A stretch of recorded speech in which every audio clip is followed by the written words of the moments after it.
Hello, Bill.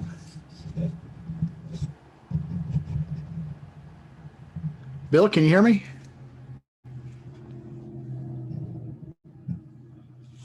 Let me see here.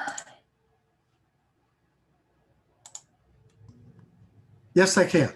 Oh, great. Hey, Bill, how you doing? I'm doing well, thank you. Can you see my screen okay? Yes, I see your screen just fine. Okay, great. Let me, okay, how do I make you a co-host on this thing? What you do is you go up into the upper, it says participants, Okay, participants. Yeah, okay. and then you go to my name, Okay, wait a minute. Yeah, I see. Yeah. and then more. Click on more. Okay, got more. Oh, here we go. And should be co-host. Gotcha. Okay, you're now co-host. Woohoo. Hey, thanks for doing this, Bill. This is a skill that not only our folks, but me, I need this pretty badly. You know, I found the HP calculator my sister used when she went to business school. So I'm looking forward to your course. Oh, wonderful. Hope you don't mind. Our LegalShield person showed up. And let me Oh. make her a co-host as well. Not. So, Slater. okay. Let me see if Sarah wants to get on.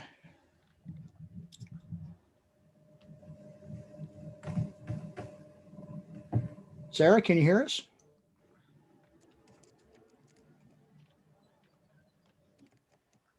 While you're doing that, stop sharing. Can you hear me now?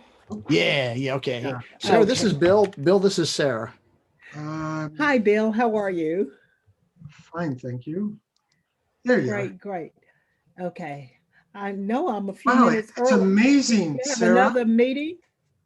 Sarah, I see you. I hear you talking, and you don't not even moving your lips.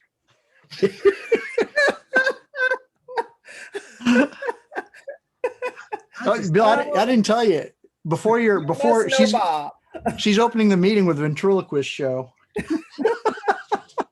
Oh my gracious. Thanks, guys. Pleasure to meet you, Bill. Oh, good. Thank you for letting me do that. Yes, you've been around Bob too long. I know that already. That comment. Okay. Incriminating. Just so you understand, it may have been the other way. Oh, one or the other. Follow you. Uh-huh. Okay, awesome. I've been called a poor influence at times. Oh, guys, looking forward to your presentation tonight. Oh, thank you. Yes. Bob, while we're waiting, I got one of my guys there already. One of my students is already logged in. Bill, we maxed out here. Oh my, for the registrations. Oh my goodness. I've never had so many people on. Did you share this with your folks? Is that what happened? Yes. That's why I asked you if you wanted me to do it, because I can have more people than maxed out. Oh yeah. We pretty much, I didn't realize. Yeah, we pretty much maxed out. Okay, that's fine. Well, I apologize, but is there an easy? Well, at this late hour, I don't think so. Yeah. I didn't realize it was going to do this, Bill. I mean, the most we ever had, I think, might have been maybe, if I recall, is maybe. I mean, literally, the most we ever had was maybe high 60s, low 70s, and that was it. You know, that's why I'm kind of surprised. Oh my goodness. I rarely speak to my group. Hey, Tap. Oh, there you are. Yeah. Hey, Bill. How's it going? Good. Haven't seen you in a while. I know. Yeah. Ditto. Thought I'd pop in for a little bit. Sure. So, Bob, why don't you stop sharing for a second? Let me check to see if I can make mine work. Oh, okay. Sure. Let me do this. Actually, Bill, if you share, I think it might kick me out anyway. How does that work? Do I have to stop sharing? I believe you have to stop. Okay, let me do the stop share. Okay, I stopped sharing. Give that a try, Bill. I don't know. I was traumatized there by that woman just yelling at me. Okay, I'm going to share my screen.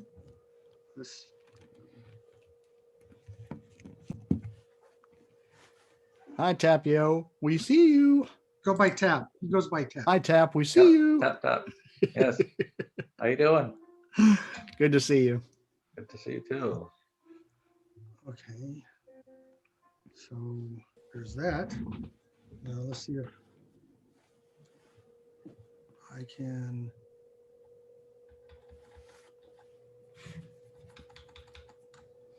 Okay, do you see my contact info there? Yeah, I need to put my uniform on here. No, It's my thinking cap.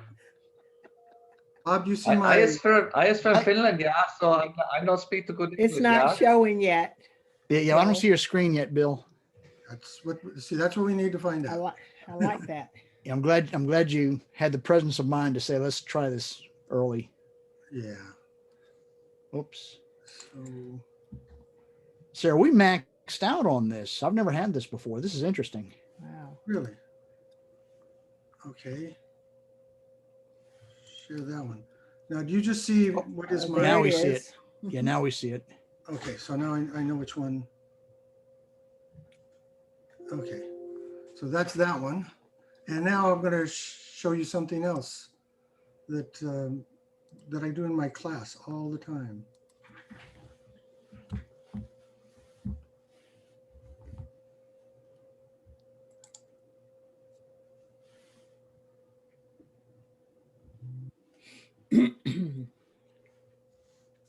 Hopefully it'll show up.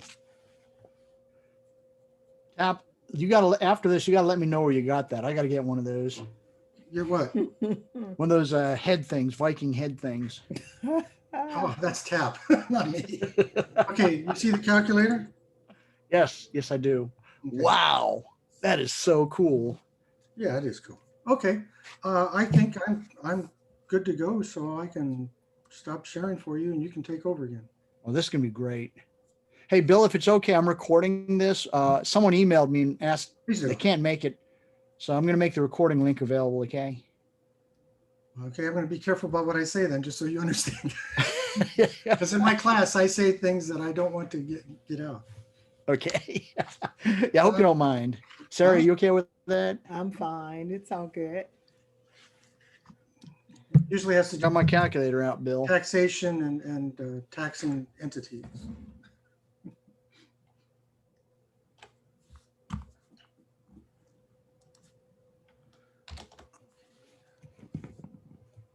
Okay, if it's okay, I'm gonna put my agenda back up. Is that okay, Bill? Oh yeah, that was the whole. I was just there to check it. That's all. Okay, I just want to let people know what to expect. 'Cause, the first half hour is our typical pre-meeting, so and let people know this is our Legal Shield thing. Sarah's our Legal Shield, our local Legal Shield regional director. Mhm. So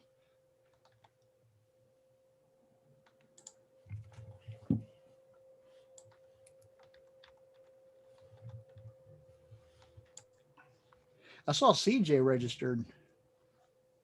Yeah. Hopefully she'll keep me in line.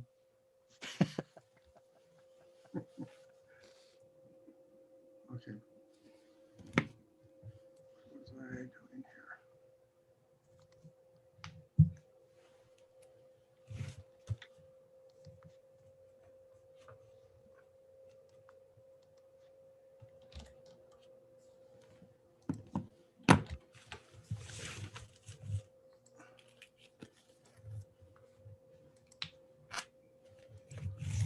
So I have some things I'm going to be sharing with.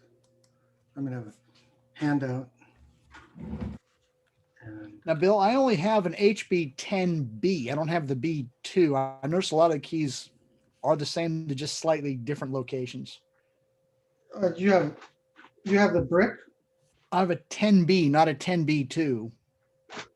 Is it an app or is it the actual calculator? It's the actual calculators for my sister's B school. Okay, so that there's some things you will not be able to follow me along with. But that's okay. Oh, really? That's okay. Yeah, maybe I'll get the app. You see, my phone's maxed out on memory. That's the only reason I was reluctant to. No problem. I'll tell you, just remind me and I will let you know. Okay, thanks, Bill. Because they're just, the app is much more powerful, is even more powerful, not much more, but even more powerful. Now the app pretty much mirrors the actual calculator itself, right? The 10B2. Mostly, they made some changes, Okay. I and might they, were, just, and they were for the positive.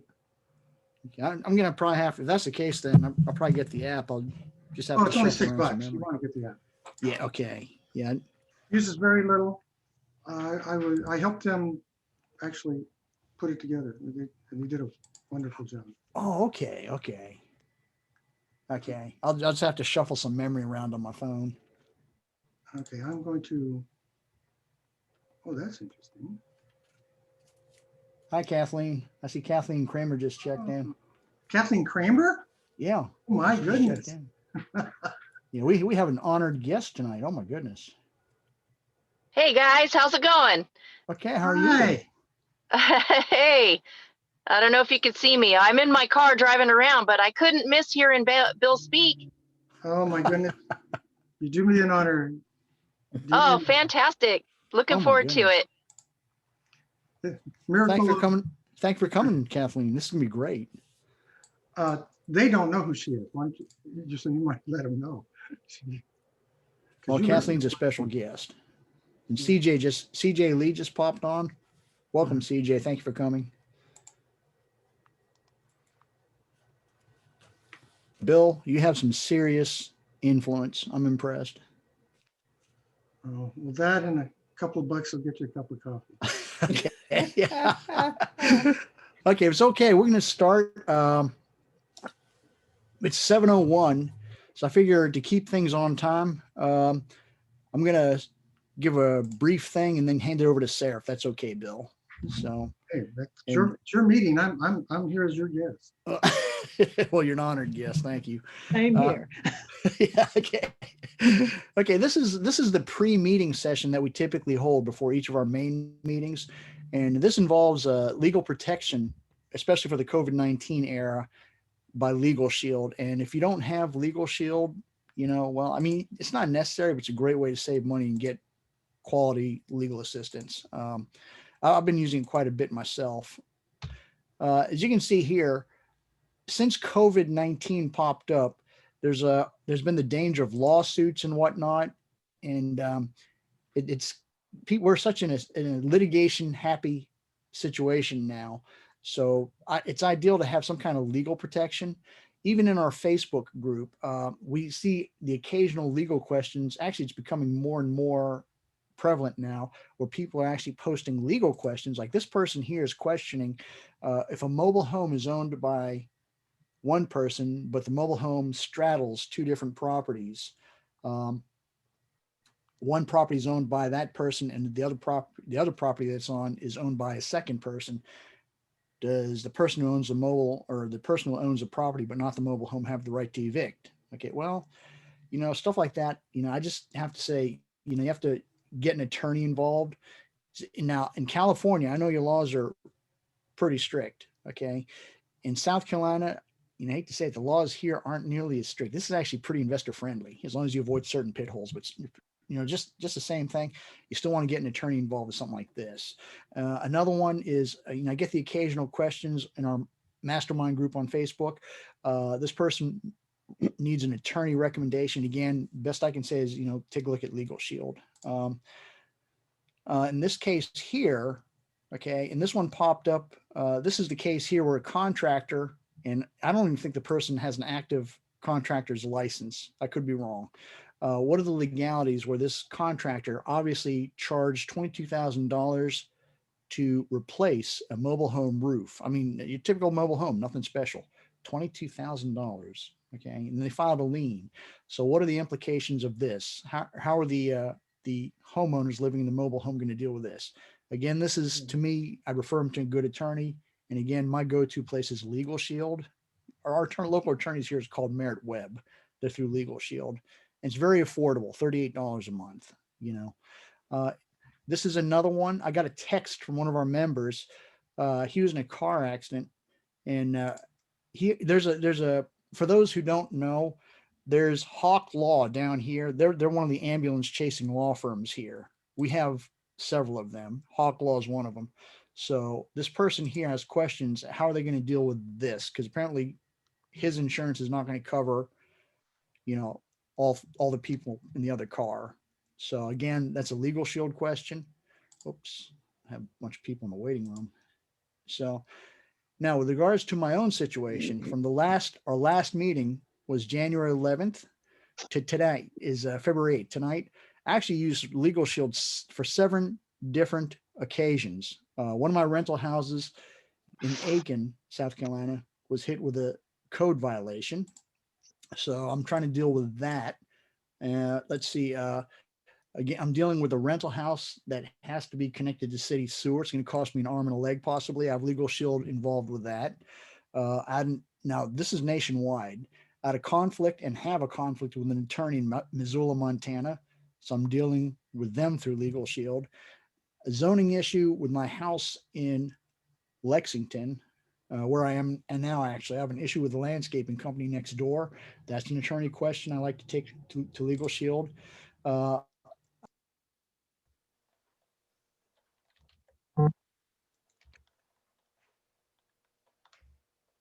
Hello, can you hear me? Yes. Okay, yeah, looks like I was I muted for a think- bit. Okay, I'm dealing with zoning issues with the landscaping company, as I mentioned. I had legal questions on different housing types because I'm trying an experiment with one of my vacant rental houses. I want to see if I can rent it by the room, but under a different housing designation. That's again a legal question. I have an abandoned rental house in Columbia, in my opinion, it's abandoned. So I took it to LegalShield to see what defines an abandoned house in South Carolina. And I had some tax questions for a tax attorney in South Carolina. So again, that was a LegalShield issue. The Merit Web people through LegalShield referred me to a good tax attorney. I got my questions answered.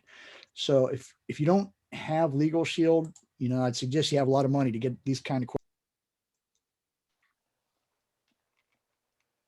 Did I get muted again? Bob, I think I inadvertently Sarah, muted you. I was trying to let someone in. Are you there, hey, Sarah. Bob? Yeah, Okay. you I'm not gonna y'all admit let people in, anyone. okay? Yeah, y'all let Yeah. people in, okay? You and Bill concentrate on, you know, your parts of the presentation. That's okay. Yeah, it's So like, yeah, okay. I'll do Apology. Go the ahead. yeah, I'll do the Okay. custodial work. Okay.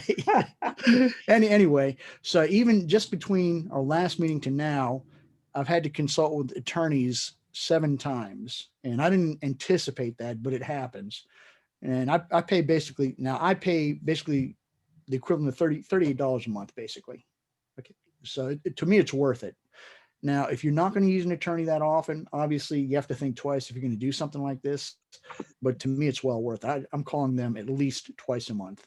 But anyway, now tonight, before we get on with the main talk itself, we have a regional director for LegalShield talking, Sarah Mitchell. Sarah was formerly trained in business administration and accounting. She's a former manager at Bell South. Basically, she knows business.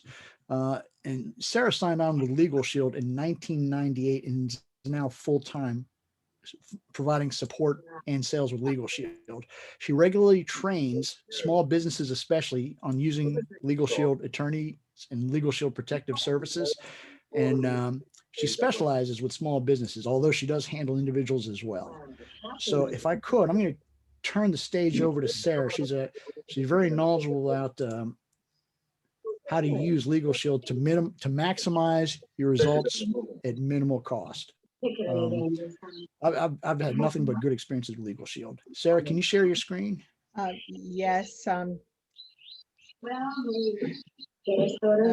you hear me? I hear I don't know. Thank you. The background noise is not on my end. Okay. Hey, Sarah, Can you see the? I'm gonna mute slide there? everybody. Okay. Okay. And Can you see that?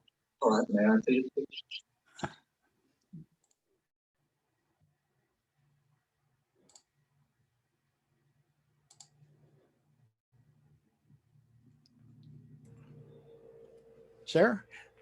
Can you hear me? Yeah, I can hear you. Okay. Can you see the screen? Yeah.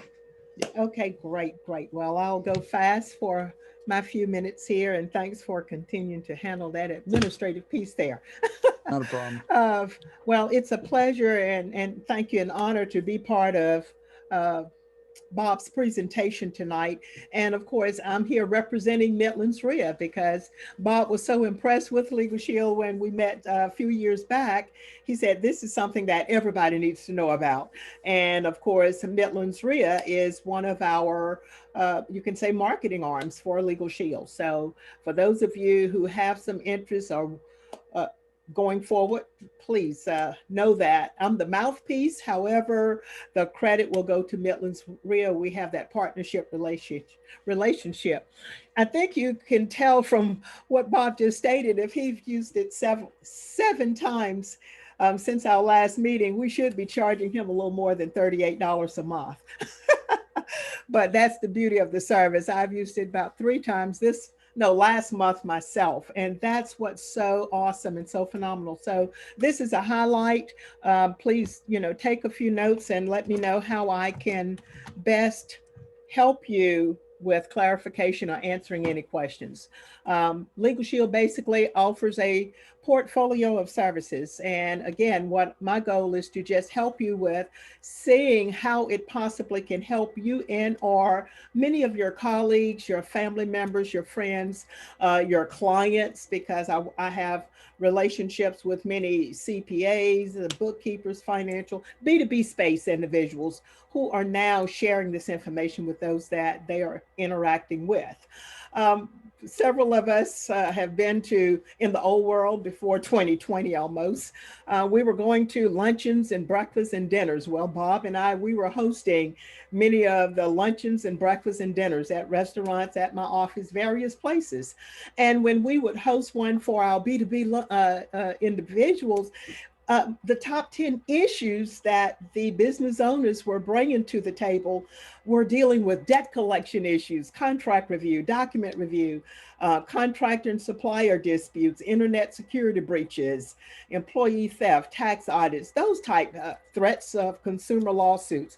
Those were the top 10, and they still exist. But what has happened since then is a whole new set because of COVID. And it's so unfortunate I don't have time to go at length, but even if you were to go to Midlands REIA, either reach out to me and or Bob, we can provide you a COVID resource library that we have for business owners to help with dedicated COVID related questions there, and they are dedicated to updating that real time every day. So you don't have to be worrying about, okay, what do I do here? You can just go to that resource and have an abundance of information. On top of that, those who are LegalShield members, such as Bob, myself, and many of his Midlands REIA members, we can just tap an app, because now we have, well, it may be a debt collection issue. However, the question now is, should I send a collection letter? Should I report a debt to a credit repository? And even with contract review of suppliers and disputes and things of that nature, the question is, can I be responsible for a breach of a contract? So that's why our attorneys are receiving an abundance of inquiries and can help our members in such a big way. When it comes down to document review, you can easily just send it to the law firm. And the question is, what do these new governances and legislations mean to me in your respective business? So that is where we are and how we're helping so many small business owners, even down to, do I need a remote agreement? How many of you may be working from home now or know someone working from home? What should really be in place there when it comes down to COVID, even on the business side? There could be OSHA regulations. What about those of you who may have employees? Can you ask employees to get COVID tested? And what if they refuse to go with the vaccine? So there's just so many different governances and regulations and questions now. So how do we handle that? Even down to traveling. What about school? So the list goes on and on and on. We understand about 60% of businesses who said they, had a legal event, they reported, not even using an attorney because of the high cost. But as Bob stated, when you can pay $38 a month, that's where most people don't even, they are not connecting the dots. They say it can't be, it's impossible to have a quality AV rated attorney provide you assistance for $38 a month. You're looking at about $1.25 per day. I mean, had Bob used the attorneys 7 times on an average, he would have been paying at least $200 minimum per consultation, not to mention what they would have been acting on. That right there, I mean, if you do the math, that's a pretty heavy payment there. Here, look at what he ended up paying, about $5 or less per conversation with action. So that's how we're helping. There's so many now. There's a new wave with all the PP protection, paycheck protection, the PPP, you have the EIDL, the SBA, all these different debt relief loans and things. So many business owners are receiving monies and not sure of how the allocation should be, which without that knowledge could cost them a lot. So again, what if you could tap an app, call the law firm, and now have them to advise you on what that means to you, your respective business, so that you can stay focused on your core business. We're all business owners, and we're experts in our respective right here in that our business, but when it comes down to some of the legalese, we may not have all that knowledge. And yes, we all have attorney friends. However, they may not have specialized in the area you need at that moment, and they certainly can't do pro bono for life. So that's just how we come into the picture and complement what you already have in place. Now, when Bob mentioned that he is currently paying right at $38 a month for an abundance of services, let me share this with you. Not only does he have business protection, but it's a rider to his personal protection. So on the business side, what does he receive at the moment when it comes down to his business? He's looking at consultation, document review up to 15 pages, and it's scaled down, but where can you go for $12.95 and just say, speak the word attorney, at least not have someone bona fide to assist you? So you have debt collection letters, they have contract review services there for you, specialty matters, IRS audit representation, which is huge, because if we are audited as a small business owner, normally it's going to be a Schedule C or Schedule E involvement. And to know that you have a tax attorney there to assist, that is just phenomenal. So these are a few of the services that one can have added to a basic legal plan. So it's the $12.95 rider that would be added to that family plan. So just ask yourself, on the personal level, what have contract review, document review. Have you ever signed a contract? Everyone on this line has. I mean, the moment we go to Amazon or any of the sites and they say agree, we're signing to something. We just don't take time to read that fine print. Landlord-tenant issue. Many of us have been on both sides, and some of you may be on both sides now, but what if you can have your law firm to intervene there for those contracts and those documents and questions that may come up of a legal nature? Been overcharged or treated unfairly? What about receive a speeding ticket? And when I first was introduced to the service, I first thought, oh my God, I don't need anything legal like that, because I felt I was a law-abiding citizen. I don't get in trouble. But the moment Attorney Gardner explained what the service had to offer, it was like, oh my God, am I understanding you to say that I can have all of these services for pennies a day? I was sold out. And that was during the time when I was at Bell South back in 1998. So just imagine having affordable access to your law firm for your business and personal matters for as little as $1.25. For that same $1.25, as I stated, the business supplement is a rider. You are also where you have personal for you. Not only is Bob covered, but Linda's covered as well. We have to exempt his cat. But if the children were there in the picture, they would be covered. So we can't cover the cat right now. And I know that's their pet there. But just imagine having personal legal advice where you can tap an app tonight and have access, whether contract review, document review, it doesn't matter. I mean, I've used this service so much until I'm like, Bob, I'm just sold out, I'm paid up for life. Used it when I had a situation at the resort in Hawaii. Within a couple of hours, it was resolved. I moved into this home, Northeast Columbia. My cell phone didn't work way back 2001, June the 6th, that is, as a matter of fact. Suncom wanted to charge me $175 early termination fee. And it's like, I don't think that's right. Well, I tried my own muscle and it didn't work. So the escalation just subsided. What did I do? I called the law firm. Within 2 to 3 hours, I received a call saying, okay, at that time I was Washington. Ms. Washington, you're out of your contract if we can ever serve you. It was because of exercising the muscle. I mean, I've used it with document review, a lease purchase agreement. I mean, it saved me thousands of dollars. One of our members, they were about to buy some property, land that is, in Charleston.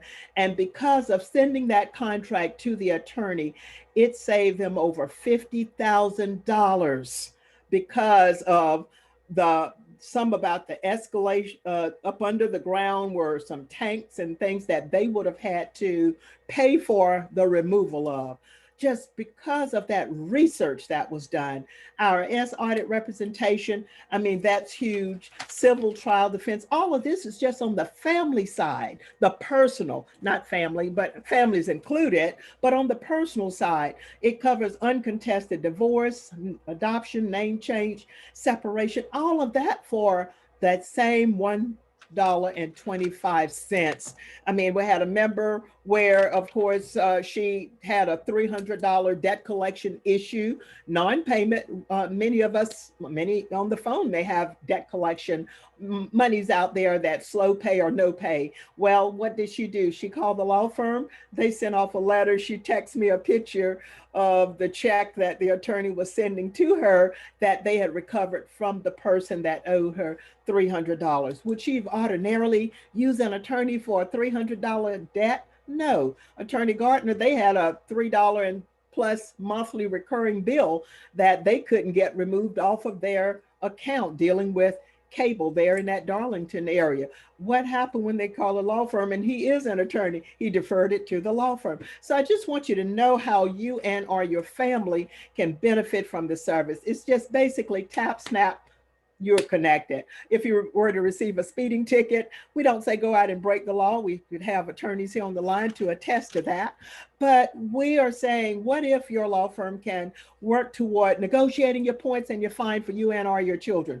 I used that, and when they negotiated my 4 points and that fine that I received for a ticket in Myrtle Beach, I was ecstatic, truly elated, because I promise you 4 points would definitely cause your insurance to escalate a couple of $1,000s over that window there, that period of time. I didn't care about the fine, it was the points. So that's part of the service for you, your spouse, all of your covered driving children. This is a family coverage as well, if there's a family. What about estate planning? I have done more will workshops until now. I mean, I just do them without the PowerPoint, don't even need the PowerPoint. Since COVID, the need is in the marketplace for that same $1.25 a day. You're covered there for you and your spouse, where you can have a living will, last will and testament, medical power of attorney, financial power of attorney. I can share with you some horror stories as it relates to medical and what we're doing in this area. I have a member right now, just called me last month. She's using LegalShield in the biggest way. Her husband flew to the Dominican Republic, Christmas holidays, the 27th, returned to New Jersey, went straight from the plane to the emergency room, and he's still there, COVID. And here it is going into a second month. No estate planning documents in place, not the best situation, but the great news is the attorneys are helping her. I got a text this morning when I was awake, and I can show it to you, from one of my members, Ms. Hill. Her husband died last month, and she's saying, okay, what number? She's just not thinking, it's like, I was so happy to know that I could say, call 803-765-1150, your law firm, to start helping you work through all of that on behalf of your husband, Jesse. So that's where we are. 24/7 emergency access is there, which is so huge, family. And we have member discounts for other pre-existing matters, bankruptcy, contested divorce, DUI, anything else that you could think of. Identity theft is one of the fastest growing white collar crime in North America. And of course, we are proud to say that we have a very, very robust identity theft product to help our members as well. That's a separate item, but we're helping with medical, Social Security, DMV, criminal character, financial. We incorporate the U factor when it comes down to monitoring and restoration, and that's what's so huge. So we are very, very proud of that. Your investments, your 401k, your if it's 101k, whatever it is, it's your money. So they are there with that. And also to look at your social media. There's so much going on where one can taint your reputation there. So imagine having the identity theft experts to help you with that, so that you're not your character is not impact. All of this is coming with $1 million protection, and we did receive the Cybersecurity Award recognition for having the most robust identity theft service in 2021 and 2020 here. And of course, Forbes identify our identity theft service as an award winner for 2021 already. So with some recognition. So that's where we are with a lot of that. We have a gun owners plan. Many people are firearm owners, and we have one of the most robust services in that area as well. Commercial drivers. As a matter of fact, I'm hosting a gun owners seminar on next Monday. It's 30 minutes, and I will have a guest speaker, one of a concealed weapon instructor, speaking to that audience. So Bob will post that most likely on the site. Member perks, a lot of people might say, well, okay, looking at my budget, $37.90, but we know we go to Bojangles, we go to Starbucks, we go to Panera Bread and spend that for a party of two. 3 for sure, possibly 3, but for a certain 2. But if you want to look at perks, the perks can offset your savings. Bob and I use the perks in a big, big way. So that's where we are. Just want to just highlight that, and also just let you know, of course, I'm Sarah Mitchell. My number is 803-622-5334. I am working very, very closely with Bob, and it's just indeed a pleasure to help him get the word out on behalf of Midlands REIA. So when it comes down to questions, call me. I will answer. I will provide you additional information. We have videos, we have brochures, we have all the collateral that anyone would ever ask for or could ask for the various services that we offer. And of course, Midlands REIA website. I think if I go back to that very first page, you could see where the website is midlandsrea.wearelegalshield.com. So having said that, Bob, I close out and just thank you so much for allowing me to speak to your group tonight on behalf of, your Legal Shield representation with the company. Well, thank you, Sarah. Can you hear me okay? Yes, absolutely. Okay, thank you, Sarah. I really appreciate that. I use the crap out of Legal Shield. I'd be surprised if they're making any money off of me. So I especially like to use them as Same a here. reference. Let me pull up my PowerPoint screen thing. Okay. Yeah, as I mentioned, from our last meeting to this meeting, I've used it 7 times, consulting attorneys. And I know California is a little more expensive, but in South Carolina, I think the average hourly rate for an attorney is about $250 to $300 an hour. Okay. So you can do the math, $38 a month, or the 7 times I used them just this past month alone. Oops, we got a couple more people. Okay. Anyway, I appreciate that, Sarah. Thank you. Yeah, thank you. Okay, as you know, this is the Midlands REIA meeting. We have some honored guests here, especially from California.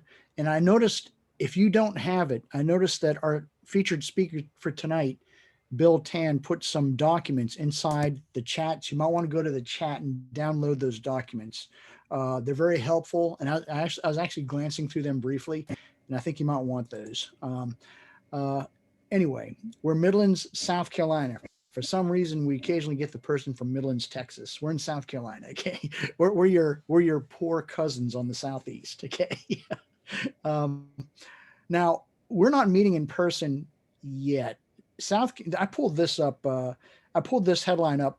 Actually, was it 2 nights ago?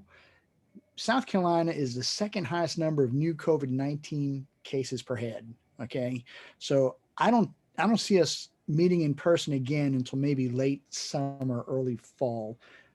We're not going to jeopardize anyone's health just because you have to come to a REIA meeting. Okay, so I hope nobody minds. For the time being, we're going to keep everything online. Okay, so I hope nobody minds. And of course, you can always reach us by phone or whatnot. Okay, liability disclosure.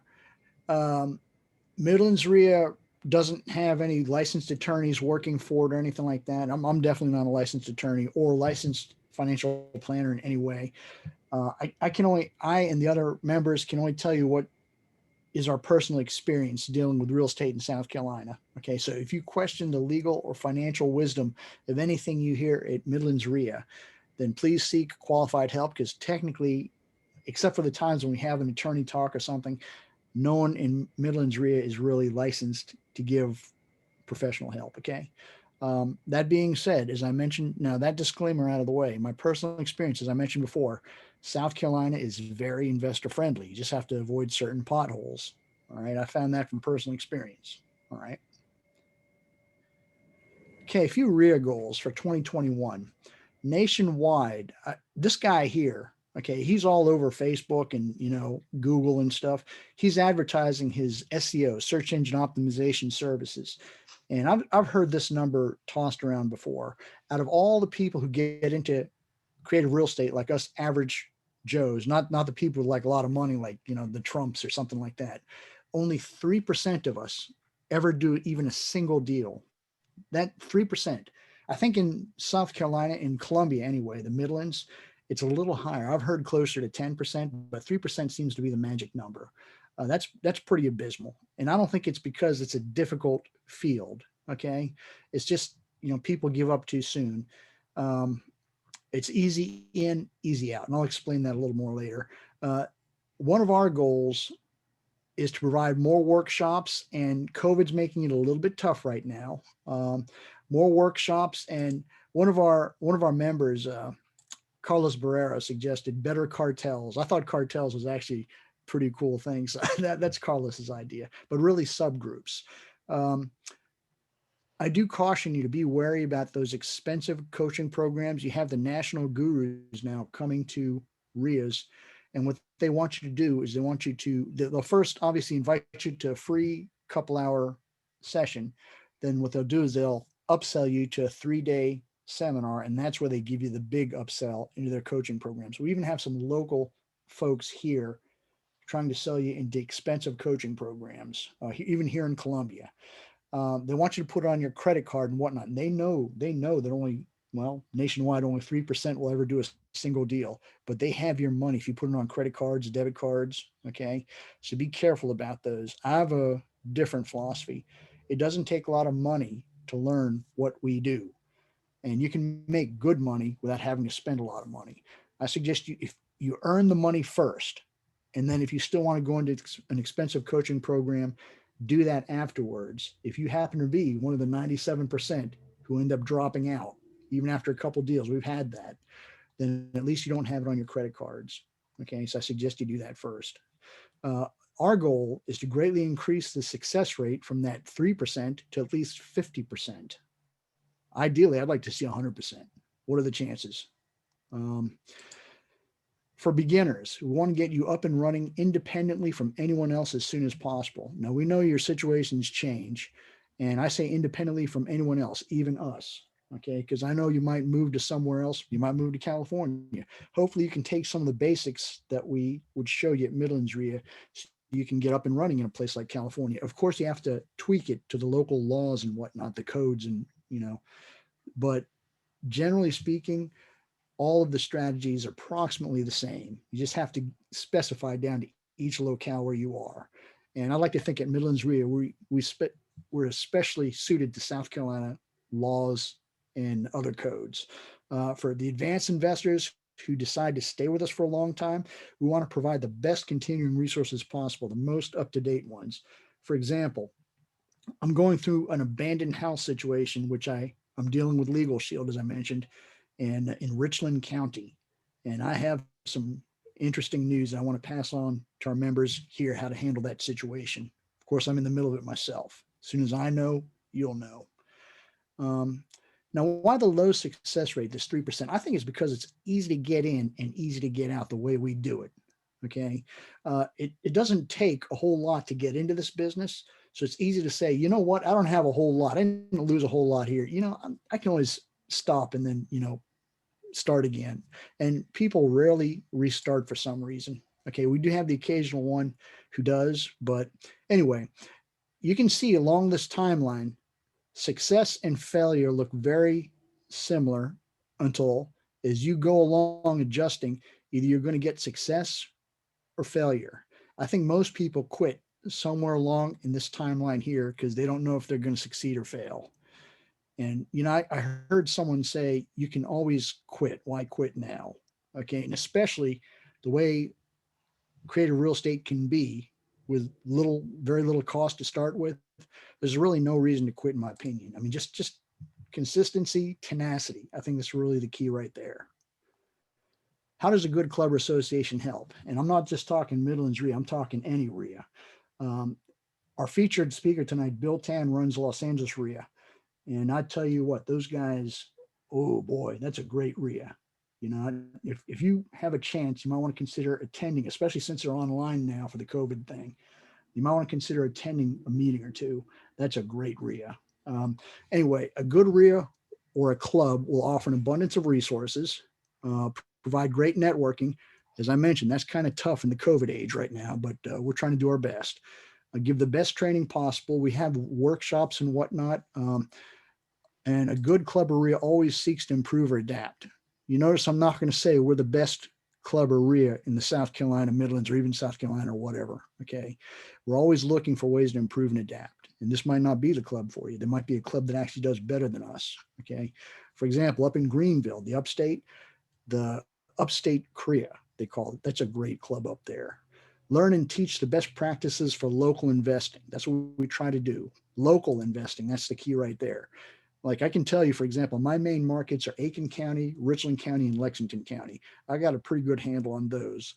But if you were to say, okay, let's go to say Greenville County, or let's go to Los Angeles or something like that. Okay.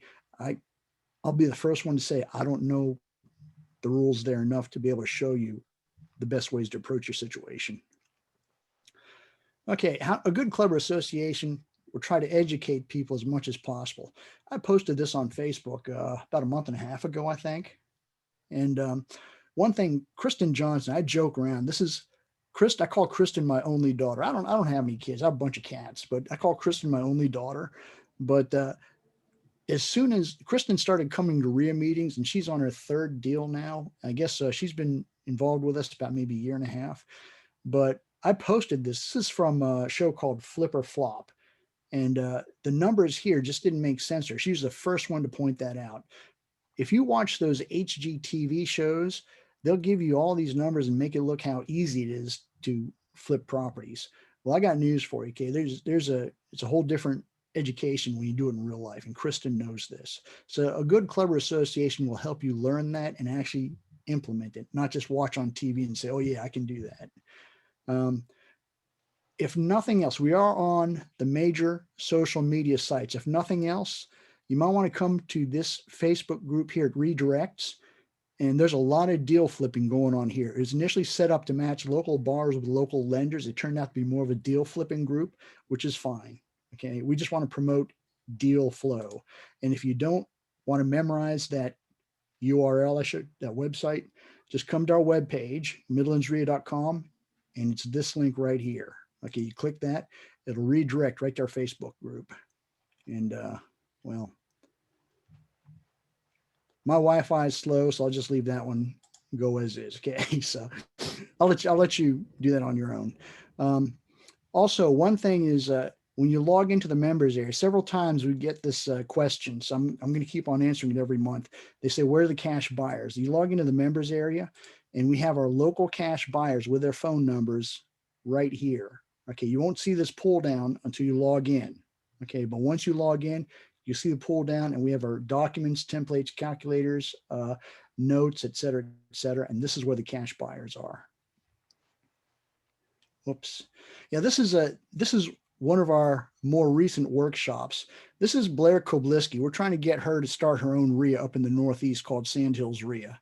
I have to talk to Blair and see if we can get hers up and running. That's her REIA now. I'm just assisting getting it going. Okay. When she takes it over, ultimately, that's going to be hers to run. Blair had a rehab going when we get rehabs going, we like to hold 3 workshops per rehab, pre-rehab workshop, mid-rehab workshop, and at the end, which is going to actually be in a couple of weeks here, we're going to have a 3rd workshop. That's the kind of education we want to give to our members. If nothing else, please check our calendar of events. This is updated pretty regularly. Like, for example, if I pull up our calendar event, oops, let me just, I have to pull this down. Okay, if you pull up, for example, our calendar events, let me see here.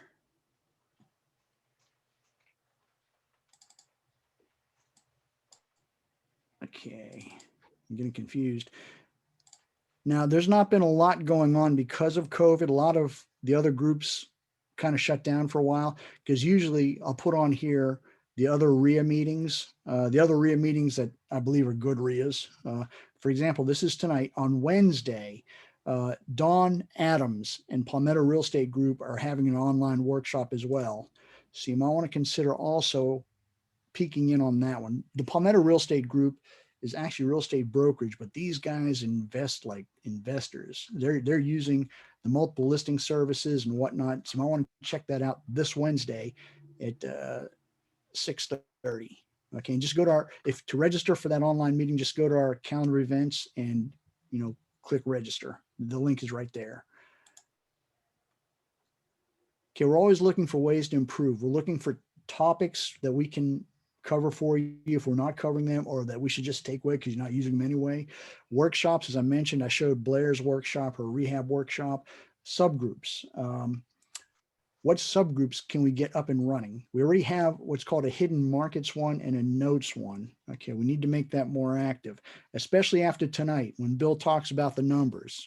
Okay, this especially applies to mortgage notes, mortgage note investing. Okay, so we need to get that stuff up and running more, but we're always open to ways to improve. If we can do it, we'll be glad to accommodate. Annual member benefits include discounts for Midlands REIA trainings and workshops. Now, that being said, the Midlands REIA workshops, we like to give free to the members, and it may be a nominal fee to non-members. Okay, but we can't, now we have no say over the fees charged for workshops outside of, held by others outside of Midlands REIA. Okay, but at the same time, we'd still like to give you some kind of benefits. At the general meetings, normally when we meet in person, there's usually a door fee to non-members, and it's obviously no fee to annual members. Obviously tonight is free because there's no door, we're meeting online. As I mentioned, members get access to the members area with local cash buyers and other resources, as well as now close guidance for deals. Okay, for example, we have a number of people, we call them reference librarians. They'll always talk to you. So I think you're going to get more attention from them though if you're an annual member. Okay, When you become an annual member, I'm going to take you through 3 webinars, okay, to start you up and running. The first one is on finding deal from local sources. For example, you can use the online public index to vet out pre-foreclosure leads directly from the courthouse. If you don't know about the online public index, you're missing out on a lot of potential deals, okay? Webinar 2 is basics of all cash purchases and sales, what numbers will work and what won't. And webinar 3 is actually my favorite one. It's the creative financing technique. Subject twos, lease options. I love the creative finance one. I have 20 rental properties right now. Most of them are held subject to, like basically no money out of my own pockets and frankly, no liability. Each webinar is about 1.5 hours long. When you join, I want to get you scheduled on these webinars as soon as possible. Provide the basic training and tools to succeed. You notice I did not say we have a mentoring program. We're not mentors here, okay? You must take consistent and persistent action. This is the most important. Don't give up. And as I mentioned, we're not mentors or coaches, okay? We're reference librarians. Have you ever been to the Richland County Library on Assembly? Actually, the Richland County system. It's one of the best libraries in the nation, and they have some of the best reference librarians there. And that's why, I'm trying to model Midlands REIA after Richland Library. We want to be a reference for you. We don't want to be like a high-priced coach or anything like that, okay? I really like this guy Morpheus. I mean, this guy is cool, okay? But he says something in the original Matrix that I think really applies to real estate investing, creative real estate investing. We can only show you the door. You're the ones who have to walk through it, okay? So we'll give you the tools to succeed, but you're the one who has to use them. Okay, our membership is $125 a year for a single and $200 a year for a couple. A couple can be your business partner or whatnot. It doesn't have to be like, your spouse. When we're meeting in person, the benefits include free entrance to the meetings as well as all benefits, okay? For non-members, we typically charge $20 at the door to help defray the cost of the hotel, and no benefits when the meetings are at our usual location, which is the Hyatt Place, Columbia Harbison on Lake Murray Boulevard. Now, for tonight's interview subject, okay, this is really important. If the math doesn't work, nothing else matters. Okay, we have an expert here, and I think we're very lucky to have him speak here. He's a very intelligent, great teacher. It's Bill Tan. Bill has been in the real estate and mortgage business for over 30 years. He's president, as I mentioned before, of Los Angeles Real Estate Investors Association, and he's the former president of the San Diego Creative Investors Association. He's also former president of the San Diego Cash Flow Association, and he's my bad. Sorry, Bill. A featured national speaker in the real estate and mortgage investment industry. Okay. Bill, can you take over control here? You have to give it up first. Oh, okay, my bad. Okay. All yours, Bill. Oh, well, you made me sound old, man. I'm not sure if I should thank you for that. Thank you for coming, Bill. I'm going to shut up now, okay? Well, good evening, everyone. I'm Bill Tan, and I am calling to you all the way from San Diego today. It is still light outside here and beautiful. Today was a gorgeous day. I hope it was where you were too. And I am a longtime real estate and note investor, and I specialize in working with people who are experiencing uncomfortable circumstances in their lives. I am looking for opportunities. I look for opportunities where there is I'm not sure if you on the East Coast understand this, but San Andreas fault, a split going through the marriage and not through the property. So that's what I do, and I've been doing it a long time. I run a real estate club now. Like you said, I used to run 2 of them. I had double the headaches back then. However, now I just have one, and I just having some fun. Not quite as much fun the past year as I'm sure it's the case with most people, but this is fun for me. I rarely speak at my own group. And so I'm honored to have several friends on this call tonight, some of which I haven't seen for a long, long time, and really surprised to see them, and some from around the country too. So I figure you'll be able to figure out pretty soon where I stand and how much I know, and I'm able to get it across. I have provided everybody in the chat box files for you to download. One is my presentation for tonight, which will look like that. And I hope you'll print it out and follow along with me. I'm going to do a PowerPoint presentation and supplement it, okay? I am not sure how long this is going to last, so I hope you will bear with me. If I think it's going too long, then I'll cut it short. I promise you this, that as long as Bob allows me, I will answer any real estate or note question, related question that you have. It doesn't have to be about what we covered tonight. And for as long as he will let me, and he knows that I will do that because I do that at my own meeting. It's called the after meeting. And it's my favorite time where I do that, where I go around and I ask everybody what they learned during the meeting, because reinforcing the lessons learned, like last month's speaker was the lovely Kathleen Kramer, and she was absolutely marvelous. She was simply terrific. She gave us an economic update, which was, it had some specialties to the Southern California area, but it covered a national scope also. And so what I'm covering tonight will have a personal scope, okay? Because the purpose of tonight's workshop is to give you the basic, just basic calculator skills necessary to use in any financial aspect of your life.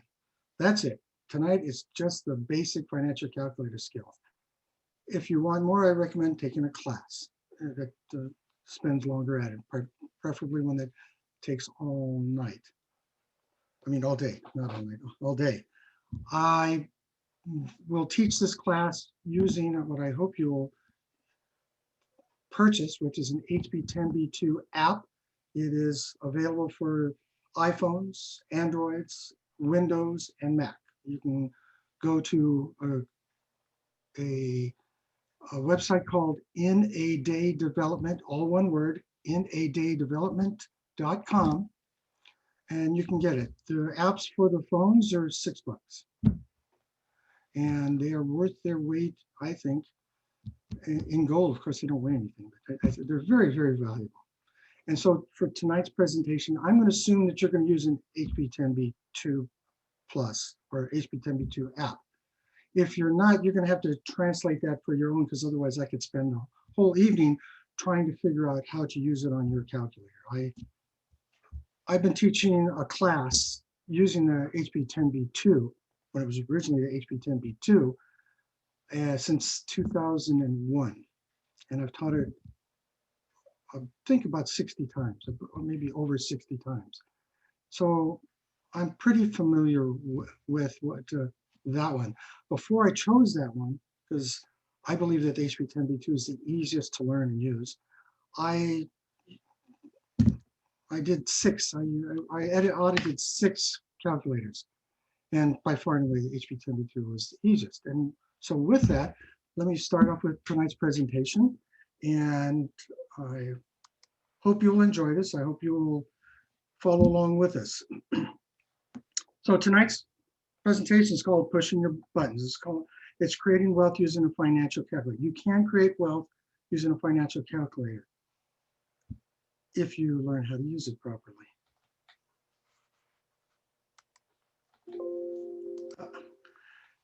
It's how to use your financial calculator to create wealth and avoid losses. I forgot that one. In every financial decision you will make today and in the future. Here's my disclaimer. Okay, pay attention. Don't believe a word I say. Okay, check it all for yourself. Okay, because when you hear things, particular presentations like this, they sound too good to be true sometimes, and many times they are. So Do your own due diligence. You're adults. I assume you're all adults on this. Do your own due diligence. Check things out for yourself. This is my contact information, and it will be available at the end of the presentation also. This is my club. It's LA REIA, Los Angeles Real Estate Investors Association. You can Google us by Googling LA REIA. We meet on the second Wednesdays of every month. And we generally have what's also called a vendor spotlight on the third Wednesday of every month. There is our web address, but just Google it and look us up that way. That'd be the easiest way to find us. This is the app that I'll be working with today. It may look intimidating to you. It's not. You know, there are all these buttons, these colors and symbols. Well, don't be intimidated by it. It's so easy. Even a child can learn how to use this. By the way, let me introduce you to my youngest financial calculator student, Anya there. She started young. She's still going at it. She now knows 3 languages. English, Czech, English, Czech, and Spanish. Very smart child. What I hope to teach to you today, not what you will learn, but I hope to teach you how to better control, take better control of your debts by understanding how they're calculated, how to determine different parts. I'm so sorry to interrupt. I've just received a few messages from people saying that your Zoom control is blocking the screen, like your presentation. It is. Well, that means that I'm doing the wrong one. No, we see your screen, but your Zoom control bar, the black bar. Oh, that one. Yes. That can be remedied. Did that help? Yes, thank you. Oh, you guys didn't want to see everything I was doing over there? Behind the curtain, so to speak. Okay, how to take better control of your debts by understanding how they're calculated, how to determine the different parts of an amortized loan, the number of payments, such as the number of payments, the interest rate, present value, the payment and the future value, and the oops, you're not seeing that part. Remaining balance of loan, the principal and interest of a payment. And we might get to how to discount the price of a note. I'm not promising that one. I actually took that out and forgot to catch it there. So what is an amortized, loan? Would someone raise their hand and help me? This will be interactive, hopefully. Okay, Bob, Mr. Kim, what's an amortized loan? It's a loan where when you make payments, it's a combination of the principal and the interest are paid down. Is that good enough? I like the one answer here from Clarissa, but she's one of my students, so that cheats. It's not good, not quite good enough. It's a very good answer. It's not quite good enough. Anybody else who doesn't know the answer? I have several students on this. Who's that speaking? Don Alexander, how you doing? Hi, Don Alexander. Out here in Tallahassee. Yeah. That's the law that it's French, I guess. It's to kill. That it's just it ends. It goes out. You heard me not too long ago, so maybe you remember this. Yes, that's right. An amortized loan is of equal payments. Okay, they're equal payments over a specified period of time, and after you made the last payment, the balance is zero. You paid it off completely. It comes from the Latin word morte, which means to kill. So you're killing it off in equal payments. That's what an amortized loan is. Now there's this term that's been used in recent memory. It's called a negatively amortizing loan. There's no such thing. They just made that up. Because remember, amortizing means to kill, and negative is when a negatively amortizing loan means it's getting bigger because you're not paying all the interest on the loan, so it's getting bigger. So it's not amortizing whatsoever. So they lied to you with that. Hannah's right. Well, Latin word too, to kill. Thank you. We're going to work with an You're HP welcome. calculator, and HP calculators use the method that incoming money is a positive number, and outgoing money is a negative number. So incoming, that's good, right? Positive, outgoing, not quite as good, negative. So if you're receiving money and it's adding to your wallet, a good thing, it's incoming and a positive number. So if you're receiving money, I want you to get the mental picture that you're receiving it in your hot little hand and it goes into your pocket, okay? Making your pocket bigger, so plus.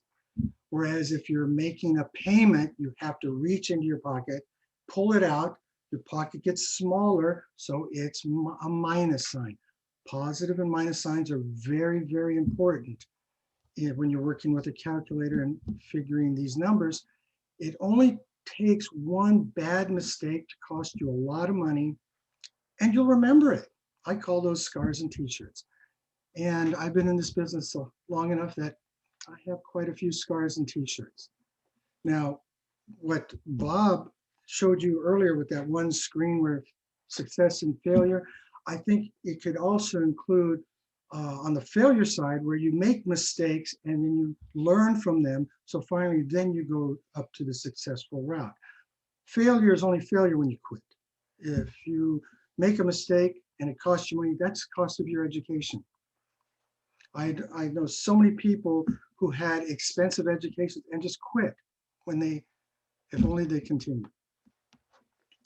If you're spending money, already covered that one. Note, when using financial calculators for the most part, okay, to enter a negative number, you first have to punch the number in, and then you add the minus sign. And in the HP 10B2, there is a button, the fourth one down on the left side. It has a plus/minus, and that's how you change numbers in the screen up above from positive to negative. And what I will do right now is to share something else to show you how that works. So I'll be going back and forth. I hope it doesn't cause too much problem for everybody, but this will help you learn. So what I'm sharing with you is my iPad. Okay, and what's really neat about Zoom and an iPad is you can show, and I have to admit him before it lets me do that. There. It's going to show you my iPad right there on your screen. So what I was saying before is if you have a number, let's say 100, we hit the 1 and then 0, 0. To make that a negative number, we don't hit the minus sign over here. No, that's an arithmetic function. What we do is we go down the left side there, 4 down, where it says plus/minus, and that's how we change numbers from positive to negative, or vice versa.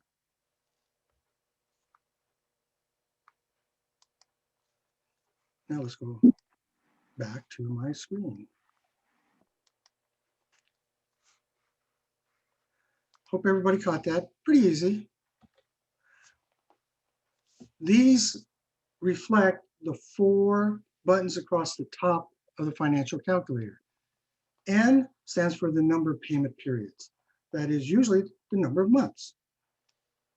I/YR, we usually just call that I. And that's interest rate per period. I/YR is interest rate per year, because on an HP financial calculator, what they do is they take the number you input for the HP 10B2 and they automatically divide that by 12, assuming that you're talking about monthly payments. So 12% per year is actually 1% per month. PV, present value of the money, the loan amount or the price paid for a note today. That's a correction I can't make for some reason on that PowerPoint presentation, but it is in the handout. So it's the loan amount or the price paid for a note today. PMT, that's the payment needed to pay back the loan over the periods indicated. in most cases, for example, monthly payments. And FE, the future value, which is the amount of loan due in the future, also known, for example, as the remaining balance or a balloon. By the way, for your notes, are you ready? Write this down. All my students know this. You ready? Balloons are for clowns. If ever you have an IOU that's due in 5, 7, 10, or 15 years, it will absolutely be the absolute fastest 5, 7, 10, or 15 year period. And most people, 95 to 99% of people, forget all about the balloons until they get notified, usually 6 months before it's due, that, oh, by the way, you're going to owe us this huge amount of money in 6 months. And then they panic. You don't want to be in that period. You want to, if you ever do create a note, you want to have in that note the ability to be able to extend the due date. That's another subject we'll cover at a different time, just sharing that with you.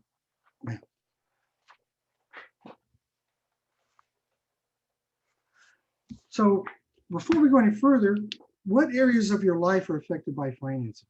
Somebody like to raise their hand and share with us.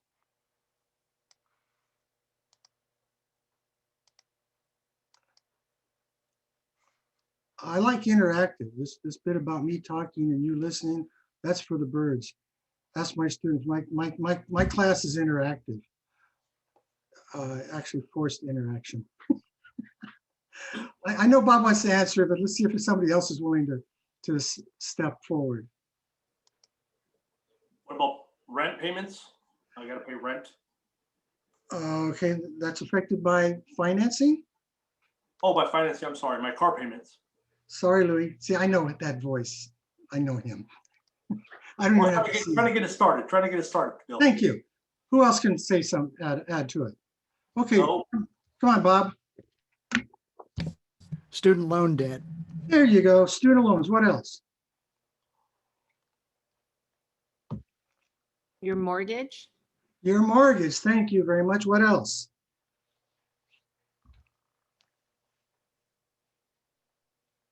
Credit cards. Credit cards. Good one. It's easier to list the things in your life that aren't affected by financing than to list the things that are. There's a long, long list. There's a long, long list. But then another one of the big ones is if you're out and about, you use it every day. If you have to go to the store, what do you use if you're not getting it delivered? Car payments. Car payment. Thanks, Walida. Yes. So those are the big four. Which one is number one? Growing your IRA. That is affected, definitely affected by financing. However, that's not germane to this, Andy. So somebody mute him. Usually your mortgage is the big one. Usually your mortgage is the big one, but what's the silent killer that most people don't realize? Inflation. Good answer, Ramiro. But that's not, by the way, that's part of, I talk about that in the class, but that's not what affects, what's the number? Retirement. Good answer. You use it almost every day. Credit cards. Credit cards is numero uno. That's the silent ones. And we will cover that. Now, also for your notes, you are charged interest on anything you borrow, any money you borrow. You're charged interest, okay? I want you from now on to consider interest equals to rent, because rent is much easier to understand than interest, because you are renting the amount of the loan. You're renting that for a period of time because you have to give it back, just like renters rent a house for a period of time, then they have to give it back. They rent an apartment for a period of time, they have to give it back. Sometimes willingly, sometimes unwillingly. What I want you to remember, interest equals rent, because you are renting the money for a period of time.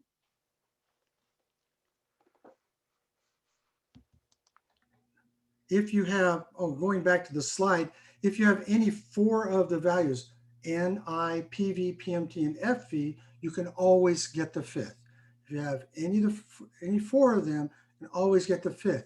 Now, I will give you everything this evening, and if you guys aren't helpful, then I'm going to call upon you individually. And sometimes those four values aren't obvious. I will, but since this is a presentation, I'll make it as easy as possible for most of you. Oh, okay, so this is the steps for determining the monthly payment. And we're going to determine the monthly payment.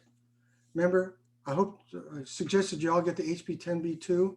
So these are the exact keystrokes that you will use. Now, if you get a HP 10B2 Plus, you have to, instead of orange bar, it will be pink or salmon colored. So these are the exact buttons to press to determine the monthly payment. You don't have to turn the power on if you're using the app on your phone, but you should clear everything out. That is the mistake most people make, is stuff is in the registers, they forgot about it. To enter the payment for 30 years,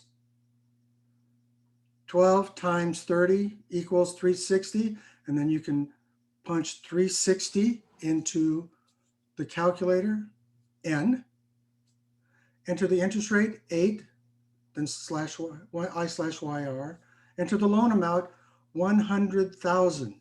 Now, Bob, I'm going to pick on you, okay? Is that $100,000 receiving a loan? Is that $100,000 a positive number or a negative number? Well, that's 100,000 positive, right? I don't know. You're asking me or telling me? Okay, it's $100,000 positive because you're receiving it.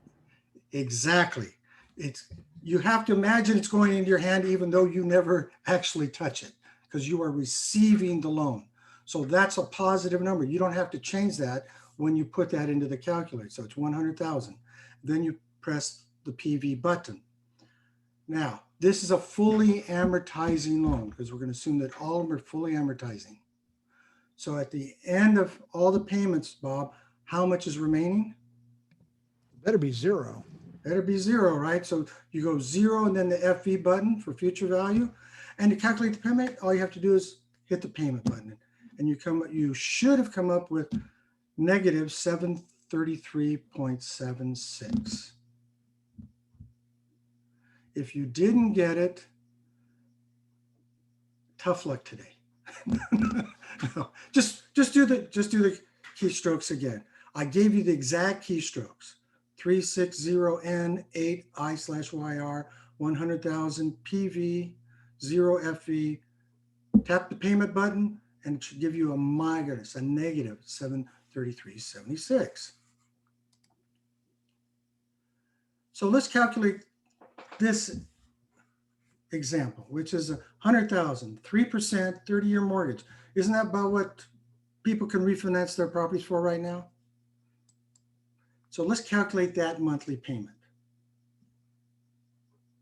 Okay, so we would put 100,000 into PV. By the way, before you do this, first thing you should do, orange button C, so you clear everything out. So you don't have anything to screw up your calculations. How did I learn this? I screwed up. So 100,000 into PV, 3 into I/YR, 30 years. So 30 times 12 equals 360. So you put 360 into N. You tap the payment button, PMT, and you should come up with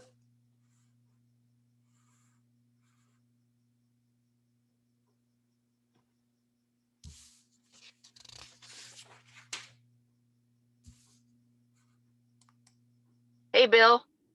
I. Negative 421 and 60 cents. Thank you, Kathleen. A former loan officer and now a big-time note investor. Exactly correct. Thank you very much.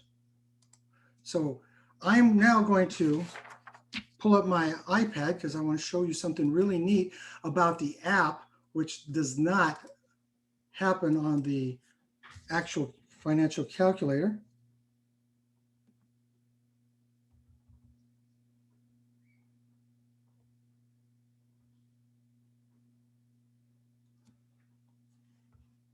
Somebody's trying to get in because it won't let me do it now.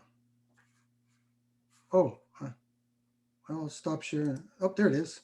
Oh, it finally did and I left. Okay, we'll try it again.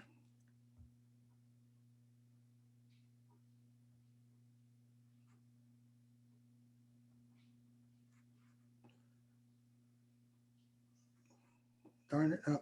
Boy, it has a case of the slows today. Move this over. So how did we calculate that? How did Kathleen calculate it? We were given 100,000 and it's positive. That goes into PV. We were given 3 for the interest rate. And let me show you a shortcut. Okay, how many years is it? It's 30 years. So if we hit 30 years and then we hit this orange button and then we press the N where it says P times YR, it comes up with 360 and it automatically puts it into N for us. Now we remember that this is a fully amortizing loan, so 0 goes into future value, and there's the payment. What I wanted to show you, and the reason I brought this up is, one neat thing about this app is that I hit the orange button and then the upper right-hand corner button, FE, which says amort right underneath that, and it shows me the amortization schedule for that loan. So it shows you the first payment through 360, how much of each one is principal and how much is interest and what the balance is after each payment. So after we've made the very first payment, we can see that the principal portion was $171.60 and the interest portion was $250.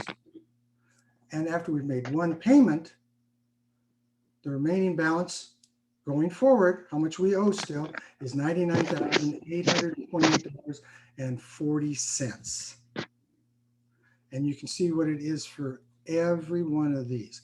Now I'm going to slip this in. This is kind of an advanced thing. Slip this in right now. But if I had made an extra payment, principal payment of $172.03 and sent it along with my initial payment of $421.60, I would have eliminated almost $250 of interest, which comes with the second payment. That's how you can pay off your mortgage faster, but keep the low payment on a long-term loan.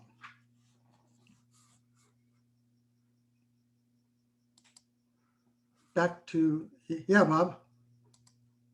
Bill, that loan amortization schedule, is that only available on the app and not the actual calculator then? On the calculator, what you would do is you'd use the exact same steps that we did to calculate the monthly payment. Then you would hit the orange bar and then hit the amortization button, which is the upper right-hand corner, then equal, equal, equal. Okay, thanks, Bill. Now, if you want to do it for the first payment, you would do one input, and this is just for him, folks. One input, one orange button, amortization, FE, and then equal, equal, equal, and it'll tell you what each part of the first payment is. The very first payment. And you can do that for any of the payments. So if you wanted to know what the portions were for the 243rd payment, you could go 243 input, 243 orange button, FE, equal, equal, equal, and it would show you what that one was. So okay, thank you, Bill. Step aside, only because it's his meeting. I want to please him somewhat. Okay. Oh, so I've already answered this. So what is the principal portion? What is the interest portion? Okay, here's the next exercise, which on your handout. How much would you reduce? This is how you apply this. How much would you reduce your monthly loan payment on a $100,000 loan by refinancing your loan from a 6% fixed to 5% fixed for 30 years? Now, if you just changed it that 1%. How would that change things? Now, the first thing you would have to do, oh, excuse me. Let's go back to forgive me. Oops. Let me go back to the. Oh, hey, Bill, Yeah, could you get rid of that? Could you get rid of that control bar yeah. again? I will do so. Forgive me. Thanks, Bill. Uh-huh. So going back to this where we calculated the 3%, I also asked you on the handout to calculate what it would be for 4%. So Kathleen did 3%. Can somebody tell me what it is for 4%? So 100,000, 30 years, interest rate of 4%. What's the monthly payment? Somebody call it out. Negative 477 and 42 cents. Thank you, CJ. And for 6%, this is one I would like you guys to remember because it's very easy. Okay. The answer for this one is $599.55. All you need to understand is for every $100,000 you borrow at 6% interest over 30 years, the monthly payment is $600. So you don't have to think about it if you're negotiating with someone. If it's a $300,000 loan, 6%, 30 years, all you have to do is multiply 3 times 600 to come up with a monthly payment. See how easy that is? You cannot do that for all of them. They're not all that easy to remember, but I just choose 6% to remember. So now we've already figured 3, 4, and 6%. So now we'll move on to the next. Oh, going in the wrong direction here.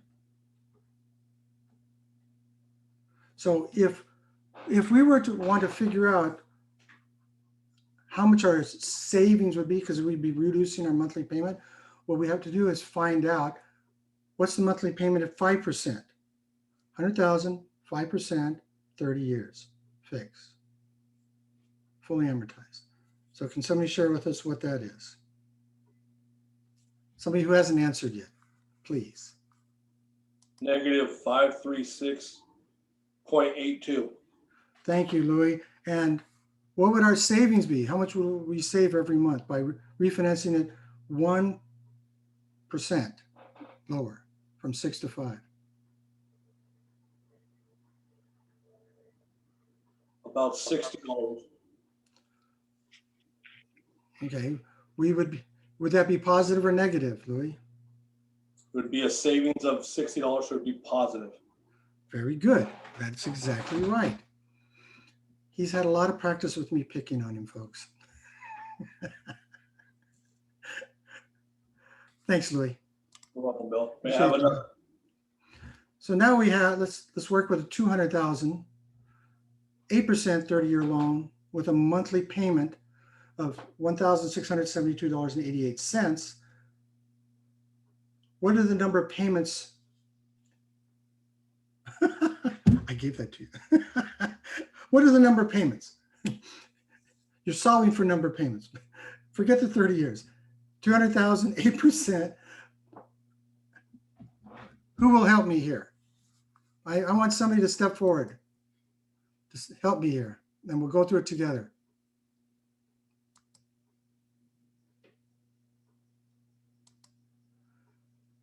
How about Victor Wagner? Is he listening?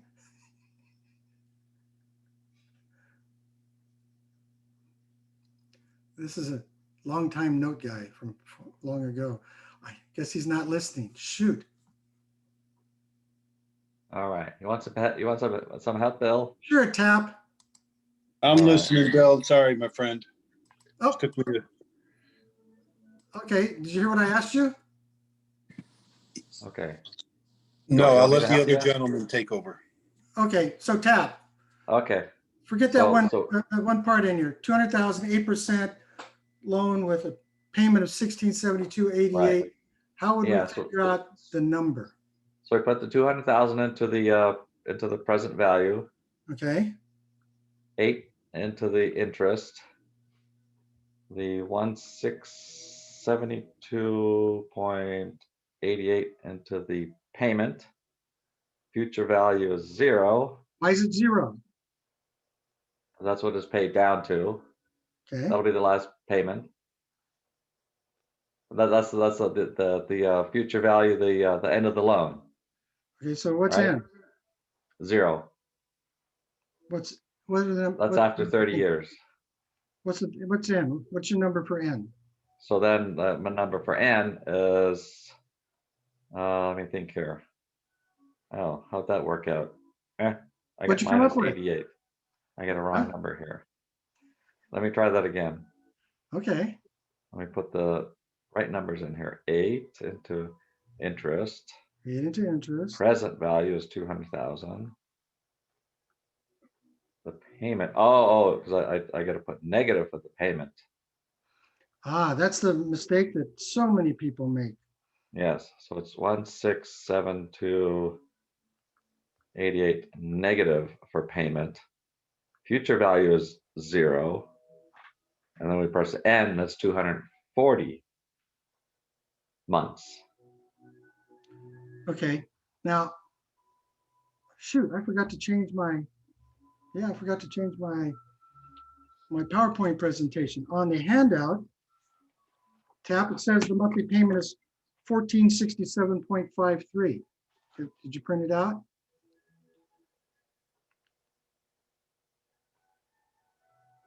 Where's my Yep. worksheet? Oh, I'm sorry, what was the question now? On the handout, it said the monthly payment is $1,467.53. What would be N for that? Oh, got it. Oh, okay. I'm trying to look at my other handout here. Hang on, let's see if I can find it.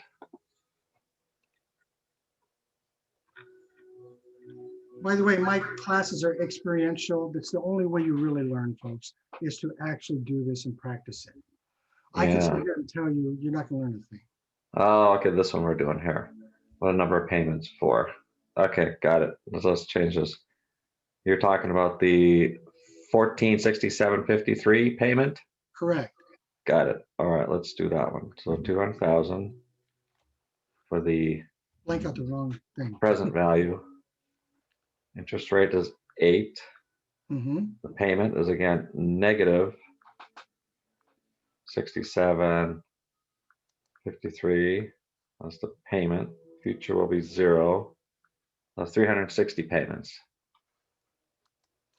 Okay. Now what's you've got for that one? That's correct. Now what is it for the next one? All righty. 1, 8, 19, 11, 30 negative 0. That's 180 payments. 180. Okay. What I want everybody to notice is, so 100,000. Those are 200,000. 200,000, excuse me. 200,000, 8%, 30 years, 1467. That's 30 years, fully amortized. Okay. Yep. What you're always encouraged by, you're encouraged and urged to think in terms of a 15-year mortgage, which would have a payment of how much, Tap? By the way, 180 months is 15 years. So 15 years, that would be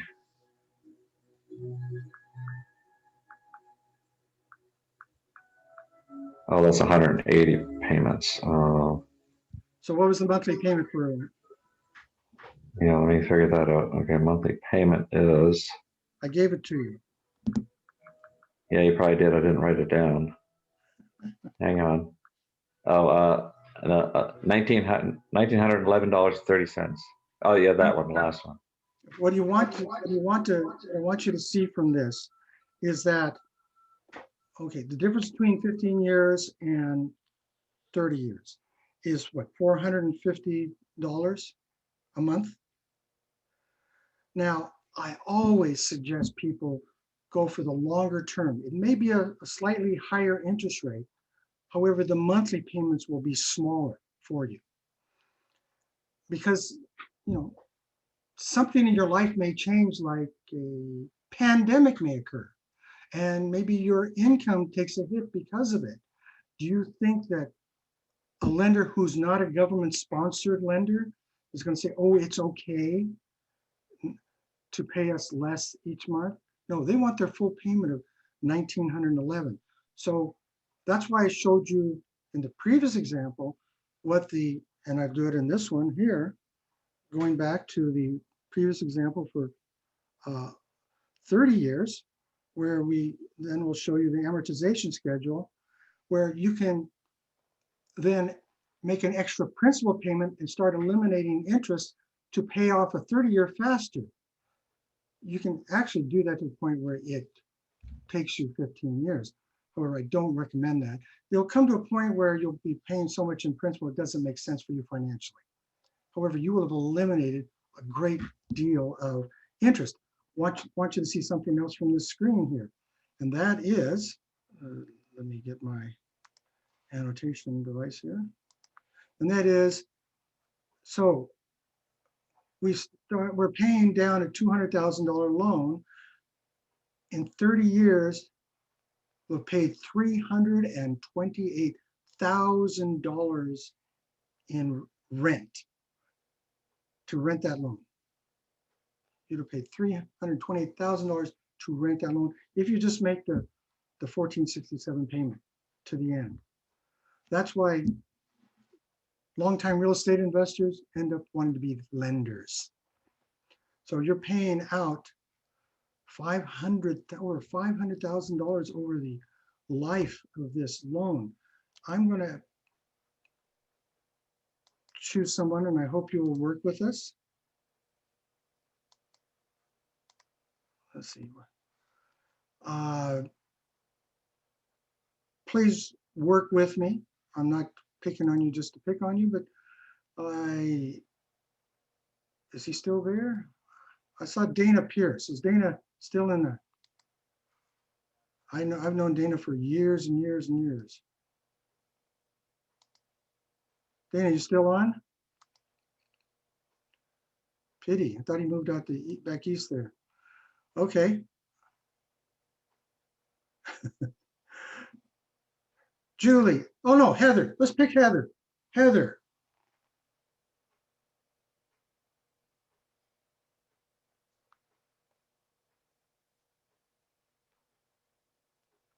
Maybe not. All these people, Bob, all these people are, they're on the call, they're just not there. Scared them, Peach. Didn't mean to. And because of that, now I forgot where I was going. Can somebody remind me where I was going? I think you were going to show something on the 10B2 on the amortization schedule. You said you were. That's what I caught. I know what the question was now. Why in heaven's name would somebody pay $300,000 in interest on this loan? Would somebody please answer that for me? Somebody, hopefully, who's not one of my students.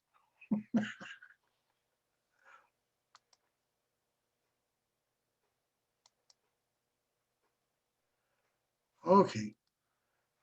Can I, since I have the answer? Of course, Louis. Well, no, let's let Bob, but it's his group. Maybe I can help. Tell us, Louis. I have to go to the bank. Inquiring minds want to know. No, I want Bob. He's heard this before. Bob, why would anybody in their right minds pay $300,000 in rent, in interest on a loan? Why would they pay that? Why would they do that? Well, people buy on payments. They don't really buy on total price. That's right, because they didn't have $200,000 at the time to buy it. And so they needed to rent the money for a period of time in order to do it. This goes all the way back to FHA, which was when it was founded in the 1930s, because so much of our economy deals with real estate. I mean, just think about it.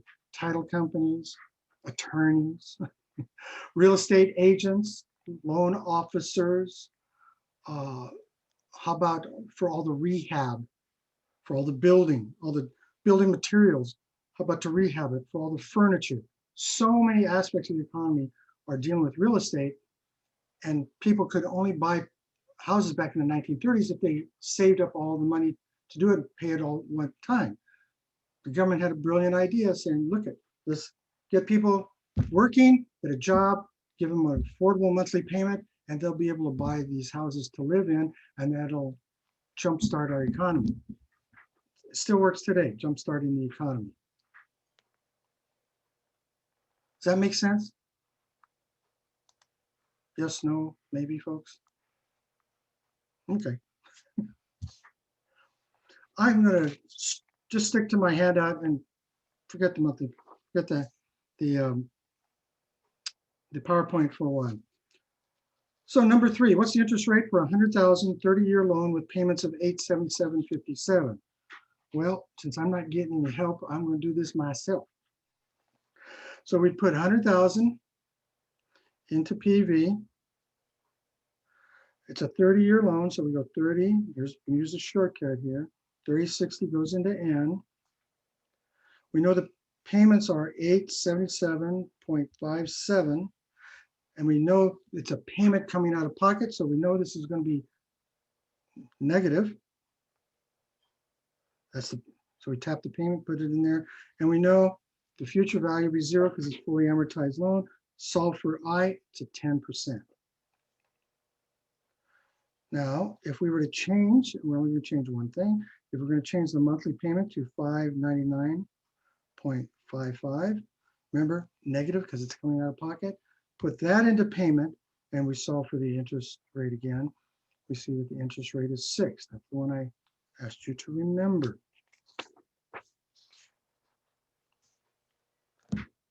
For number 4, we have to do another step. And for the other step, we have to figure out what's the monthly payment for a 5% 30-year $100,000 loan. And I believe we figured that out earlier, did we not? But let's do it again for everybody. And I'm going to cheat. One thing about the iPad, it saves these up. So as you can see now, it put 360 into N, 5% into I, 100,000 positive into the present value loan that we're taking out, 0 for FE, and we solve for it as a minus 536.82. Minus 536.82. So now that we've figured that out, what I want to do is find out what the current balance is after 10 years of payment. So how many year payments are 10 years? It would be 10 times 12 equals 120. So let's go to, remember, this is what's so nice about this amortization schedule. We can just go down, slide down here, and you can do this on your Android or your iPhone, Windows application also. I just realized something. I have this on my Windows computer. I didn't have to do this on my iPad. So let's go down to 120.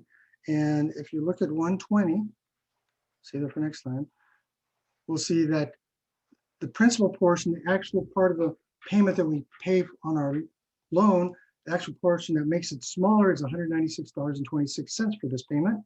Excuse me, $197.07. And the rent or the interest is a negative $339.75. And the balance is $81,342.27. Would some how do you get to the schedule like that? I can put in all the numbers, but I'm trying to figure out on the app how do you get to this the amortization schedule so you can see it.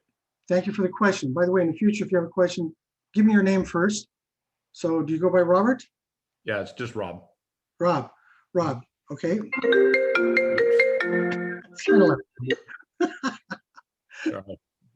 That's quite all right. So I will close it up. And if you're watching, Rob and everybody else, once we have put the loan amount into the calculator, and it is there for us, okay, Once we have it and it's there for us, okay, then we can hit this orange button and then hit the FV button, and it says amort underneath it. And then that pulls up the amortization schedule. If you have a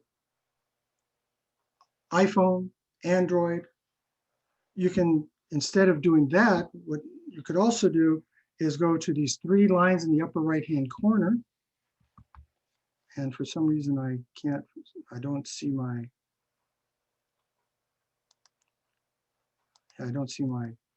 iPad any longer. Can you see my iPad? Yeah. Okay, so upper right-hand corner, there are these 3 dots. I just tapped on them. Do you see how I did that? Those 3 dots or 3 lines.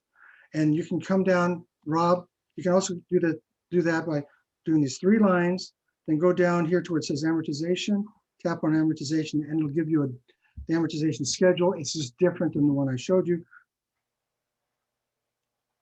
but you can see it there. I prefer you to do it the way I showed you, orange button, FE, because now you can slide it on your phone or tablet. Did that work for you? Unfortunately, it didn't. I'm putting in everything in here. I mean, if I just follow along 360 and Okay, so how about this? I'm going to clear this out. You tell me what to put into each one. so, well, 360 under N, and we'll 360 and 5% under interest. you see how are you watching me do the Yeah, tapping? Okay, and then 536.82 negative. aren't we gonna, that wasn't given initially. I'm looking at it right here. It wasn't given initially. Yeah, I said you had to calculate it, remember? On number 4, it says, what's the current balance of 30-year 5% loan with payments of 536.82 after 10 years? Okay, but before we did that, I said, we have to figure it out, and I actually ran the calculation for everybody, because I wanted you to run the calculation. And I've got 100,000. Okay, so 100,000 goes into PV, 0 goes into FV because it's a fully amortized loan payment. That's, if you follow this rather than jumping around, it makes it easier to remember. That's all. I'm just Now, looking at your question. It says, what's the current balance of 30-year 5% loan with I payments? understand. I 82? understand. Okay. Okay. Now, did you get to this point where I am right now on my iPad? Yes. Okay. You see where I hit the orange button there? Yeah. Everything goes orange. What are you using, by the way? The 10B HD on my Apple iPhone. On your iPhone. Okay. Is it the same one that I'm using from In-A-Day Development? No. That's why. Okay. Okay. I said if it's from In-A-Day Development, that's one of the things that Okay. I helped them design, because this makes it so much easier. I think for yours, okay, Rob, what you'll have to do is, I'm going to go back to this. What you have to do is go, so we know that it's 120 payments, correct? 10 years. Okay. Yeah. 10 years. Correct. So you go 120, input, 120, orange button, and then amort. And then you do equal. Well, what happens if you do that? No, I'm on a 10B. I'm not on a, so 10B2 is what it is. I understand. So Because there's no enter key on a 10B2. does your app look like this? Correct. Yes. Okay, so what I'm saying is you punch in 120 input, then 120, this button here, it's orange on the apps, and then you hit FV. And then you should hit equal, equal, equal. Okay. And it should work. If not, Okay. I'll show it to you later, okay? That's fine. Yeah.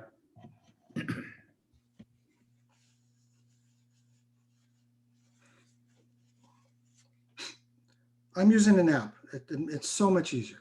Just so you guys know, using an app, it is so much easier. I'm going to stop sharing and come back because I cannot see my iPad.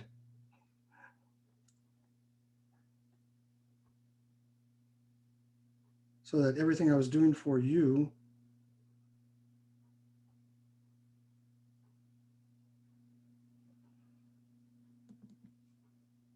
Okay, that didn't work.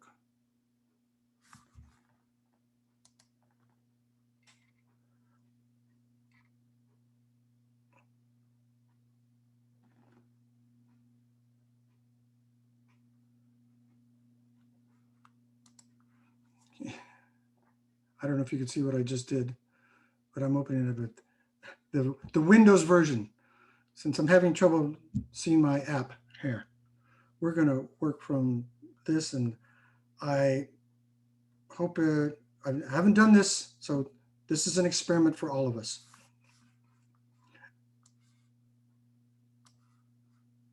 So Bill, I had a comment. It's Tapio. In terms of getting the amortization table from a different calculator, I think like I have a 10BA Pro. So what I have to do is press the recall button and then that yellow FV, which is the unmarked, and then that pulls up a table. Okay, hopefully that helps somebody else. I'm not going to go over that because I could be doing that with Of course, three of different Just apps. sharing. So on this one, we were doing 100,000 PV, 5% I, 30 orange, N, 0 FE payment. And everybody can see that. Can everybody see that it pulled up an amortization schedule or not? No amortization schedule, just negative 53682. Okay, so I experimented, it didn't work. We're going to try and get it to work with my iPad. That's the only way it's going to work on this screen if we're going to do it.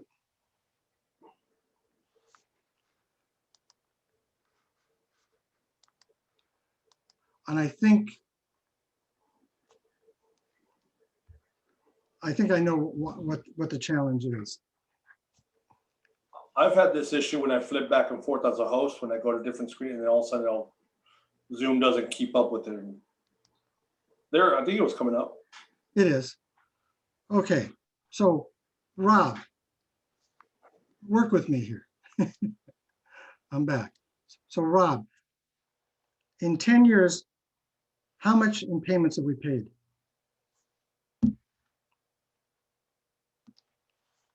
How much in payments have they made? I'm still trying to figure out how to do this on this computer, on this calculator. Well, Rob, how much was the monthly payment? What is it? 536.82. And how many payments are there? 30. No, in 10 years. 120. So all you have to do is multiply 120 times that 536.82. I was trying to get to your amortization schedule on the computer. Or Please on don't do that. Go do that later, not now. Mhm. Okay, just stay with us. That's something you work on later.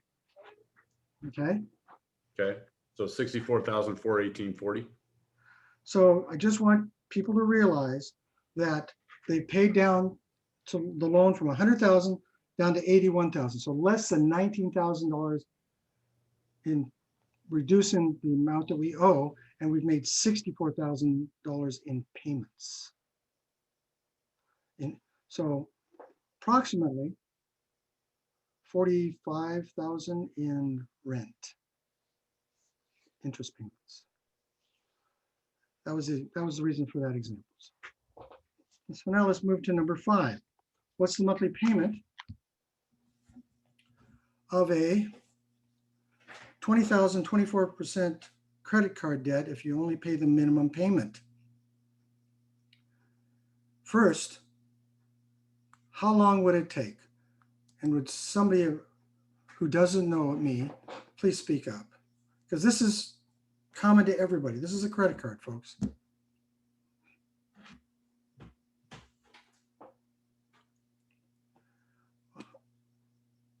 I'm going to let you in on a little secret, folks. I'm going to offer a financial calculator, which is a real estate financing and general financing class workshop later on. And in my class, you don't get to hide. So if I'm scaring you now, don't take the class, because the only way I believe you learn is by practice, practice, practice. And so everybody has the opportunity to shine multiple times during the class. It goes on all day. I provide brain strain. I bring so much more in than just figuring these numbers. Just so you know that. So I'm gonna go back and I'm gonna pick on Bob here. So Bob, how long does it take for people to, by the way, I use 24%. Does that seem unreasonable? No. Okay. How long do you think it takes to pay off a credit card debt? If all you do is make the payments, the minimum payment, and you don't charge anymore on the card. If it's an interest-only payment, then Not interest only, it's minimum payment, because credit card minimum payments also include principal pay down. well, to figure it out, you've got, what's the monthly payment for 20,000 on 24% if you only pay the minimum payment? But how do you know what the minimum payment is? Well, I was going to share with you. I was really wanted to know if you knew how long that it takes these credit card debts to be paid off if they just pay the minimum payment. And the amortization they use is 22 years. Okay. So the reason I chose 20,000, that's the average credit card debt here in the United States. 22 years is how long it takes to pay these credit cards off if you make the minimum payment. And 24% is an average between some are only 11 and some are 36. So it's in between. So if you were to figure that out, it would be, first off, you got to clear everything out. Like I've said, 20,000 is the amount of the credit card debt. We know it's 22 years, so 22 orange button N, 264 months. We know that the interest rate is 24%. And if we don't charge anymore and just make those payments, the future value will be zero. And the monthly payment will be $402.16.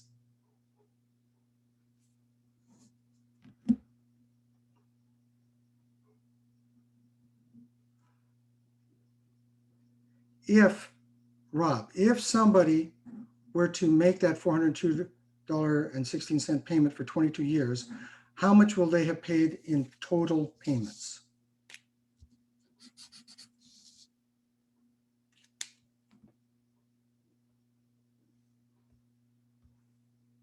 We got $1,169.58. $106,169.58. I agree. Okay. And how much was our initial amount we borrowed? 20,000.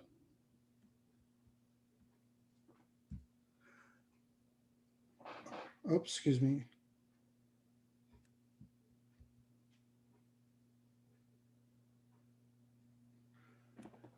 This is why credit card companies make every effort to put a credit card in every college student as soon as they leave home and become of a legal age.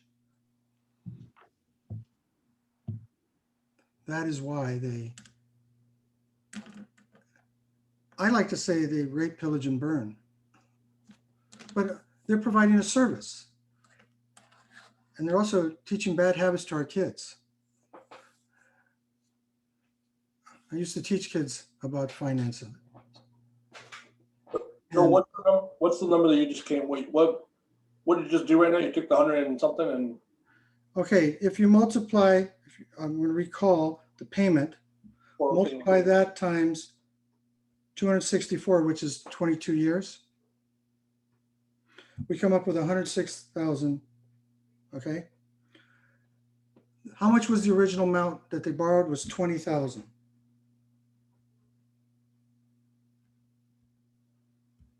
So they paid $86,000 in interest or rent on that credit card. And it's really tough to get out of debt, paying 24% interest. When it's very difficult for young people to stop charging on it. That's why that's in this. Why do they use 22 years? Hi, Ed. No. That's how long they figured. That's just a number they, I suppose, plucked from thin air. They made it up. Somewhere like another average between 15 and 30. Yeah. It's like half. It's actually probably about 22 and a half months. I just say 22. I mean, 22 and a half years. So probably the correct number would be 270 months. I just got lazy. Thanks for bringing that up. He's from Southern California also. Okay, the next one is for everybody to do for themselves. And I give you the steps, the buttons to press, and I want to give everybody just a couple minutes to do it themselves. And if somebody has a problem, please let me know. Okay, so I'm gonna just imagine the Jeopardy theme is on. Da, da, da, da, da, da. And just take a couple minutes to go through this. I'm giving you all the keystrokes, so you should be able to do it.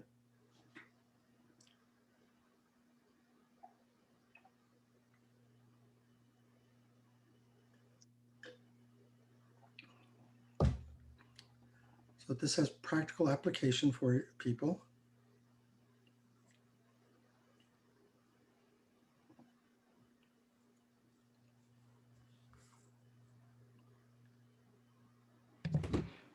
Hey, Bill. Yes, Bob. It's almost 9 o'clock here on the East Coast. Now I'm going to stay on personally because we have that post after meeting. I only have one more exercise after this one. Well, could you put a pay link inside because I'm going to take your course. I want to sign up and pay for your course. So. Okay. Let's see.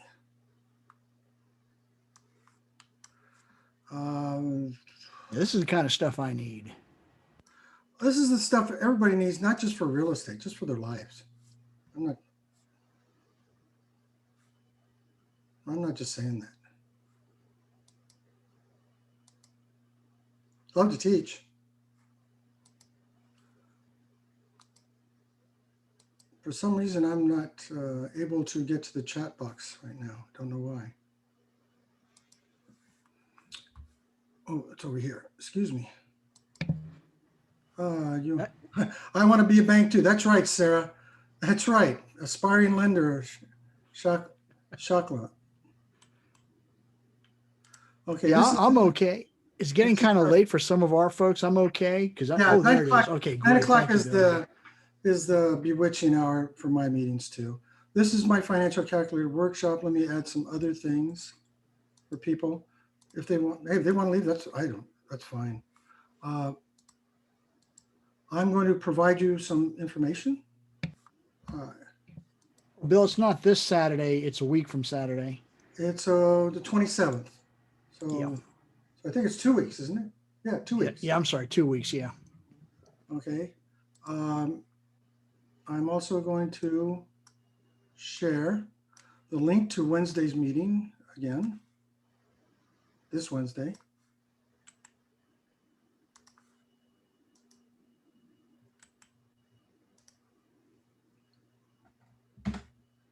And then every weekend, every Saturday, I offer a newsletter, free newsletter.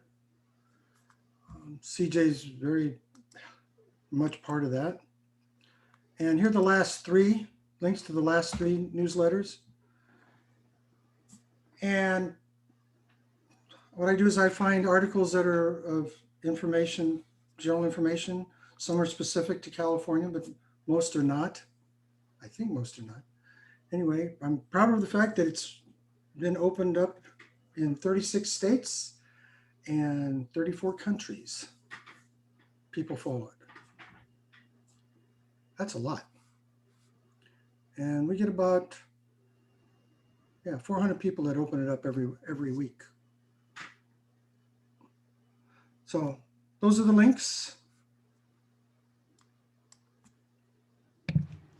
Bill, if I could make a comment, folks, for the East Coast folks, South Carolina folks especially, this is technically the end of our meeting, but we're having an after meeting. Of course, it's Wait, optional. I haven't even finished my presentation. I got one more. I'm sorry, Bill. Go ahead. Gee whiz.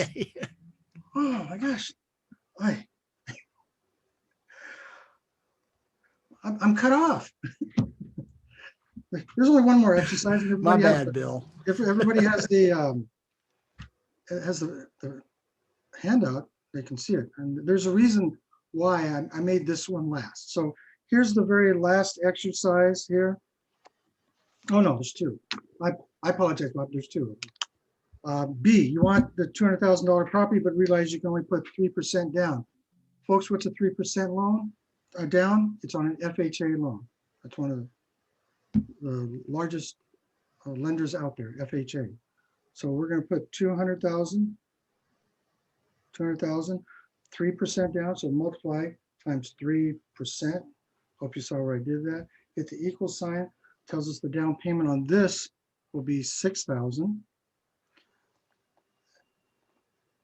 6,000, and if we add the $200,000 loan we're going to get, but we have a down payment. So our loan amount would be $194,000.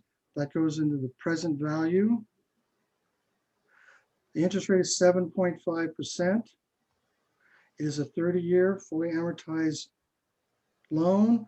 And since it's fully amortized, the future value is 0. The payment is negative 1,356.48.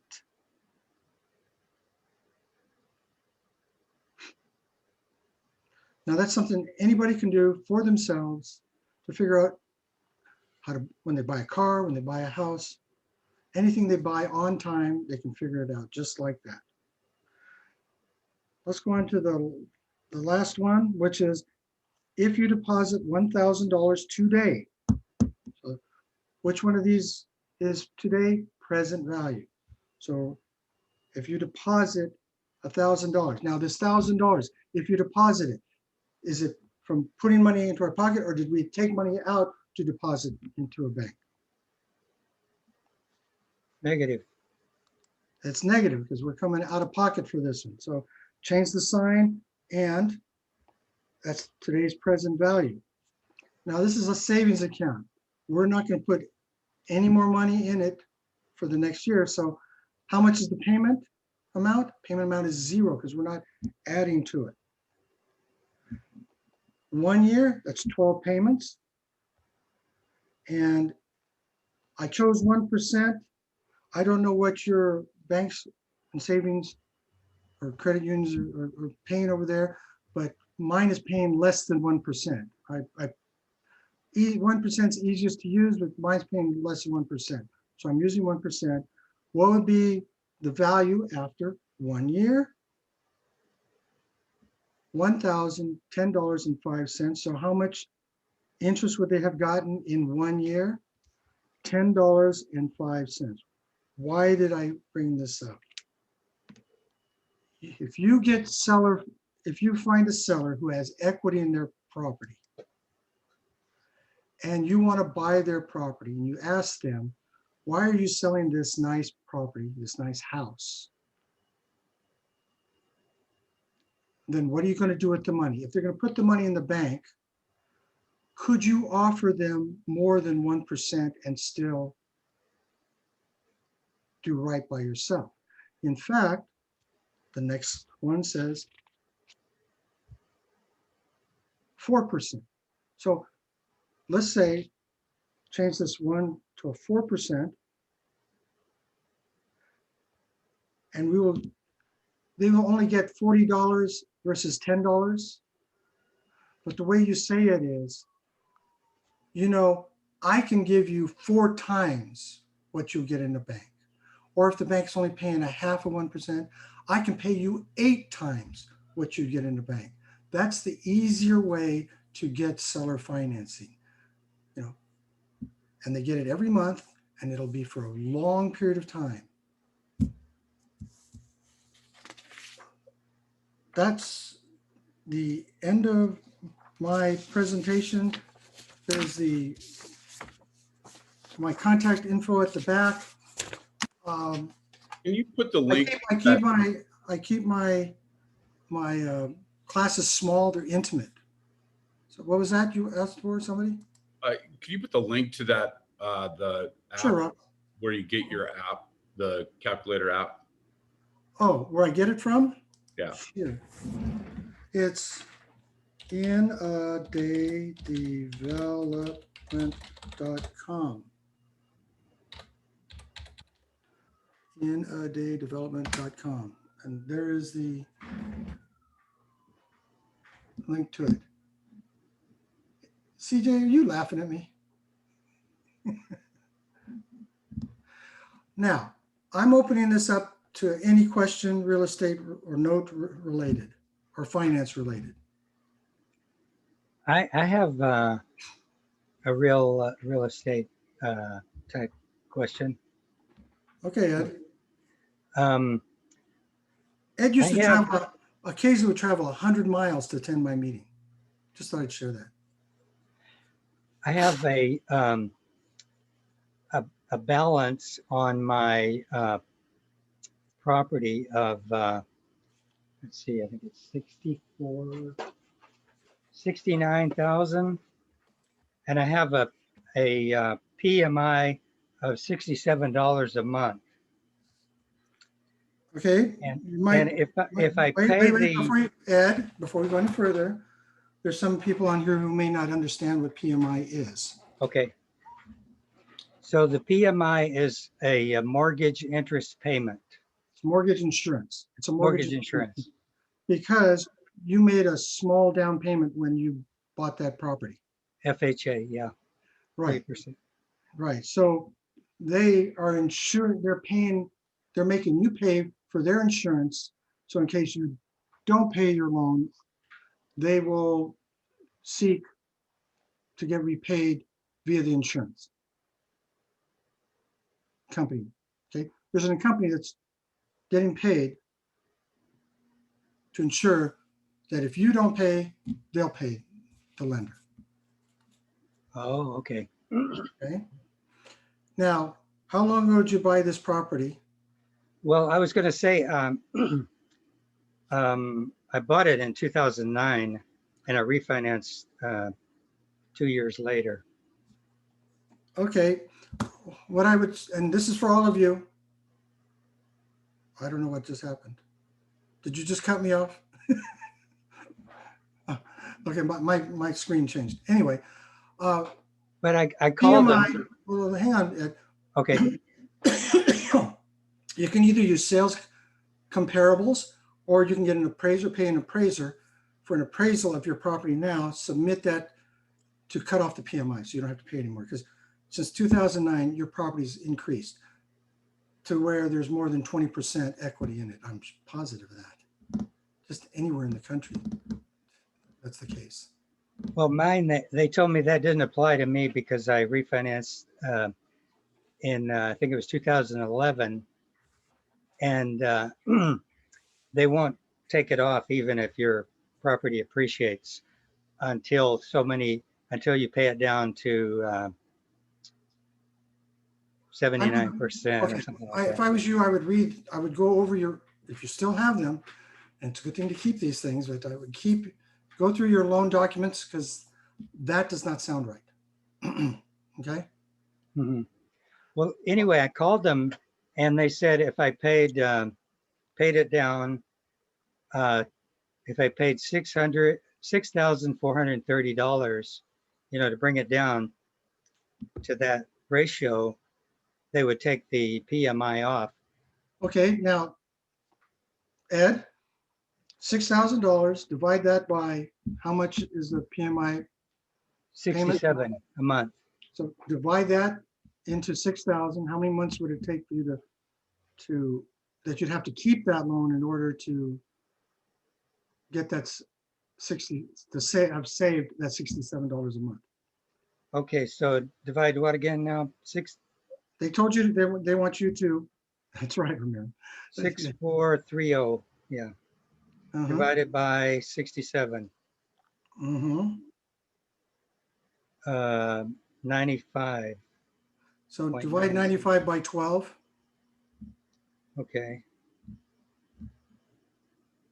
8. What does 8 mean? 8 years. 8 years. You'd have to hold on to that, be making payments on that for another 8 years in order for that to make sense for you, to put up the $6,000 today. Now understand this, you would be putting up $6,000 today, which is more valuable than those $67 payments in 7 and 8 years, because right now our US dollar is losing value as I'm talking. So my suggestion would be, one, don't pay $6,000 today. It's not worth it to you. And two, I would look at those loan documents, because I would file a complaint, because that's not right. How much is the property worth now? $350. Yeah, that is absolutely highway robbery. Okay. Wow. I would. Hi, Amy. Hey, I was just freaking out.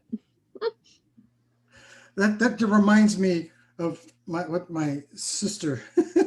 But my Amy said, "Wow, my sister went into this store called Gelson's, which is a high-end grocery store, and she asked for a prime rib. She made it for us for Thanksgiving last year, and they quoted her $300, and she couldn't help herself. The first words out of her mouth were, "Are you crazy?" That's what I felt like when Amy said, "Wow." That's right. Ed, go through all the channels you need to go through. That's not right. There is one more thing, and that was that when I talked to them, they said it would come off in 35 months. It should have come off when your property was what? So 69 after that. When your property's worth about 120,000, it should have come off. But what I did was I took that 35 as a number, and I put the present value of 6,430, and I put the future value of 0 and a payment of 67, and I got a negative interest rate of 57. And I was wondering if that was okay. You set it up wrong. That's why. Okay. And that's what the class is all about. But you set it up wrong. Okay. The 6,000, is that positive or negative? negative. Okay. The $67, is that positive or negative?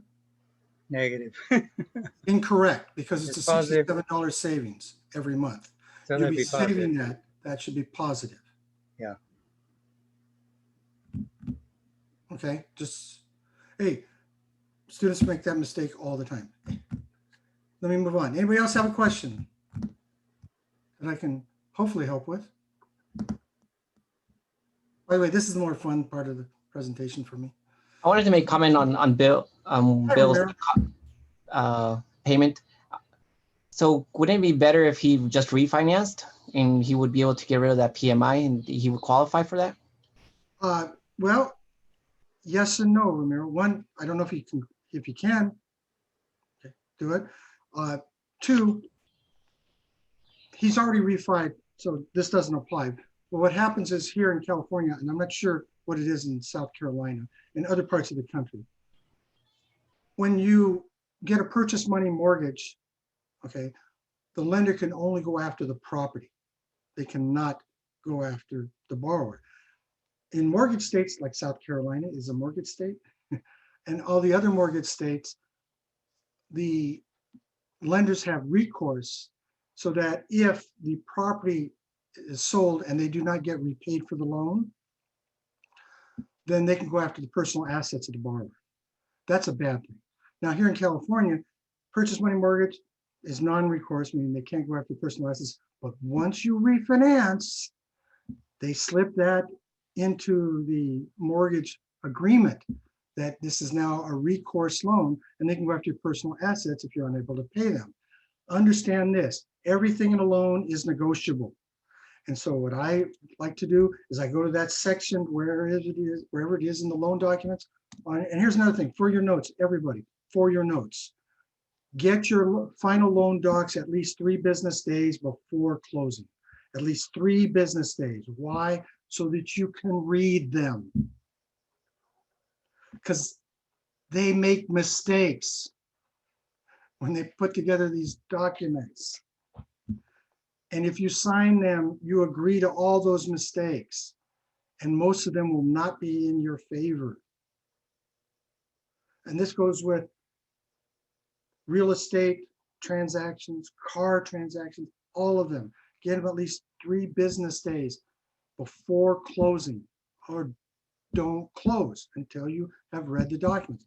I read them, I see that part where it goes to recourse, and I cross it out. I take a black marker, cross it out, and then I send it back. And they always come back, well, you can't do that. And I said, it was really easy. I just took the, took the cap off and just blacked it out there. And that's how easy it is. And they say, well, we can't do that. Then don't make me the loan. And I have only had one instance where a lender said, okay, we won't make you the loan. Every other instance, they crossed it out. They agreed to me crossing that out. So you can do that. Almost nobody does that. The first person that talks to you is going to say it can't be done because they can't make a decision. You have to go higher up to find somebody who can make a decision. And it's worth your while to get a non-recourse loan. By the way, in the Midwest, where we have contract for deeds, that's recourse also. Because contract for deeds and mortgages, you all have to go through the court system to resolve those. And by the way, I used to buy notes nationwide. And I sure wish that there had been a service like Sarah provides, because I had foreclosures going on all over the country. And I was getting dinged left and right by attorneys for their, what are their fees that they want up front? Retainer fees. And her service would have been so wonderful. For $40 a month, I would have gladly paid that. I mean, the minimum retainer fee was $1,500 every time I did it. Just so you know. Anybody else have another question? Hey, Bill, out in California, are you guys a mortgage state or a trust deed state? We're a trust deed state, and okay, so you're non-judicial foreclosures? We are non-judicial foreclosure, but one thing though that is really good about South Carolina that I checked on it because I used to have notes there, is that after the foreclosure period in South Carolina, there's no redemption period for the people who lost the property. Whereas in other mortgage states and contract for deed states, they have a redemption periods where the person who lost the property can come back and pay you what they originally owed, and they can get their property back. Where this is coming to as a scar and t-shirt event, a bad thing happening, is when people would foreclose in mortgage states and contract for deed states, fix the property up and sell it. Okay, they got none of their rehab monies back, and they had to give the money back. Plus, they had to give the money back to the buyer of the property. Very bad situation. What is the redemption period in California? There is none. Oh, okay. Though they're talking about fiddling with it. They're talking about fiddling with it. With many places, it's a 1 year redemption period.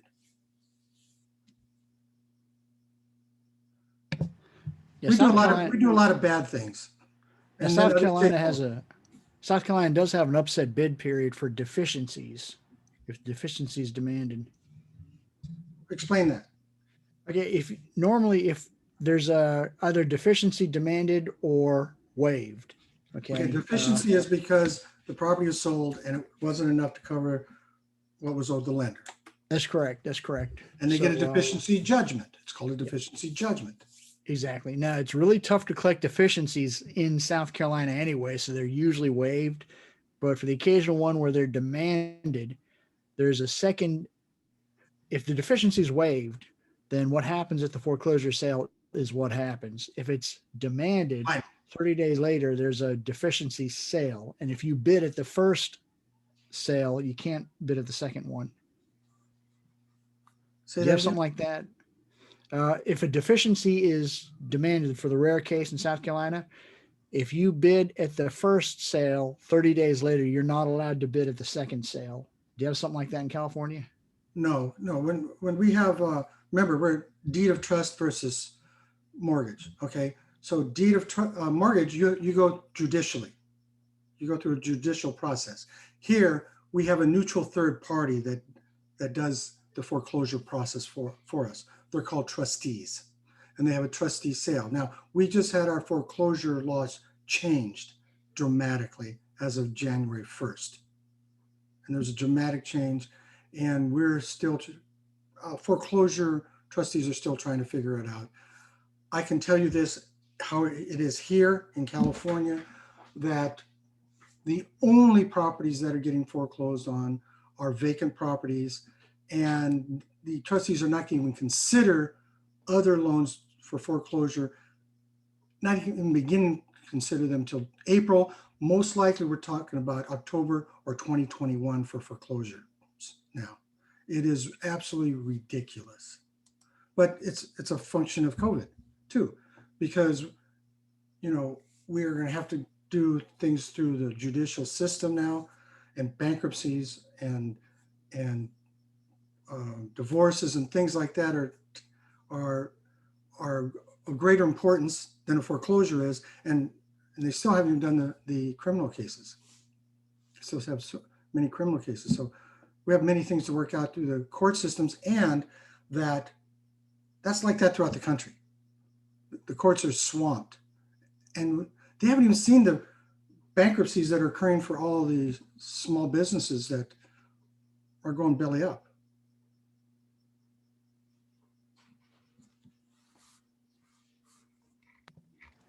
You should look more at South Carolina, Bill. The properties here are about 1/10 of the price of the properties out in California. And it's a lot easier, well, relatively easier to evict and foreclose than California probably. Well, I've been there, I've done that. I have the scars and the t-shirt. It only makes sense when you have a team on the ground there that you know and trust, wherever it is. Otherwise, like, I'm from California. Wherever I would go to deal with somebody from anywhere else in the country, it was like I had this thing stamped across my forehead, California sucker, And believe me, there's good old boy networks throughout the country. Yeah, it's funny you say that, Bill, because back in 2000, just before the crash of 2007, 2008, there's a lady came in from California to one of my main markets down in Aiken, South Carolina, and she was buying houses cheap and putting maybe about $20,000-25,000 into them. She'd buy them for like maybe anywhere from $30,000 to $40,000, put maybe about $20,000-25,000. Then she'd get her friends from California to come in and buy them for close to $200,000 after rehab, because to Californians they looked cheap. And then the rent that they were able to gather from it fit their parameters. Yeah. And like I said, sucker. Yeah. Bullseye. Well, she artificially drove up the house values, and it made it look like Aiken was the fastest appreciating market in South Carolina at the time, and it wasn't. It was just artificially driven up by this lady. So, Well, same thing happened during the Gulf Coast after Katrina. Exact same thing happened. Investors came in from all other parts of the country and raised the prices on the Alabama and Mississippi properties that hadn't gone up in value for 50 years, but now all of a sudden they were rising in value, and they were all speculators. They were all called themselves investors, but they're all speculators, and then they were all fighting for the same tenants. And so those brand new houses in those brand new tracts of neighborhoods declined extremely fast. Somebody else have a question? I usually have. I'm ready to tell you what I learned, Bill. Oh, right. Our vet. If you want, if we're on to Loving that. vet. Of course, please. Okay, so on the financial calculator, you say the year you punch in, say for example, 30, and then the orange, and then the N gives you it in months. So I learned that shortcut tonight. Thank you. I didn't remember it from before. You probably taught me. I didn't say a word. I didn't say a word. But I think it's sunk in tonight. Amy's taken my class twice over a long period of time. And this is a skill like anything else. You use it, if you don't use it, you'll lose it. Yeah.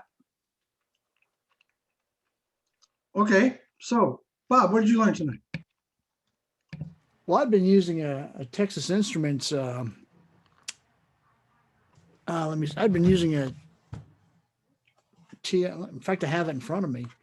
And what I learned tonight is BA2 plus. Business I learned analyst. tonight. Yeah, well, yeah, it's a Texas Instruments, but what I learned tonight is that the HP 10B2 is a lot easier to use. So thank you, Bill. You're welcome. Roger, haven't seen or heard from you in a while. You there?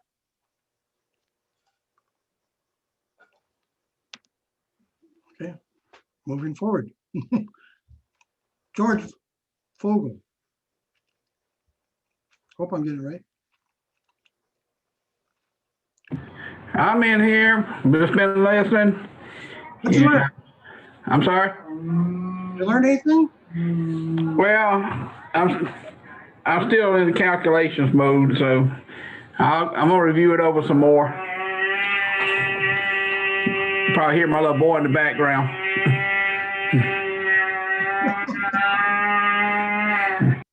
Okay. Is there one thing that you picked up though, George?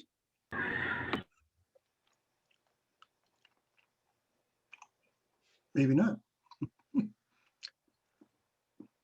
CJ, did anything get triggered new? I keep trying to unmute this thing, so forgive me. When I mash the button on unmute and I be talking away. I was saying that, up front you said about the positives or plus and when you spend money or take some out of your account, that's a negative, so I don't know if I looked at that so much as a negative, I just use it as a cost of doing business. So that's mainly what I was thinking about, but I sort of look at it a little differently now as it's a negative against the business. Good. At least you realize that entrepreneurs have to make a profit. And profit's not a 4-letter word. That's right. And it's not guaranteed either. Oh, heck no, it's not guaranteed. Oh, no. Okay, CJ, did anything? No, it's tried and true. Bill 10 is, anything you borrow requires you to pay rent, right? Interest equals rent. And then from the Midlands group, it was LegalShield.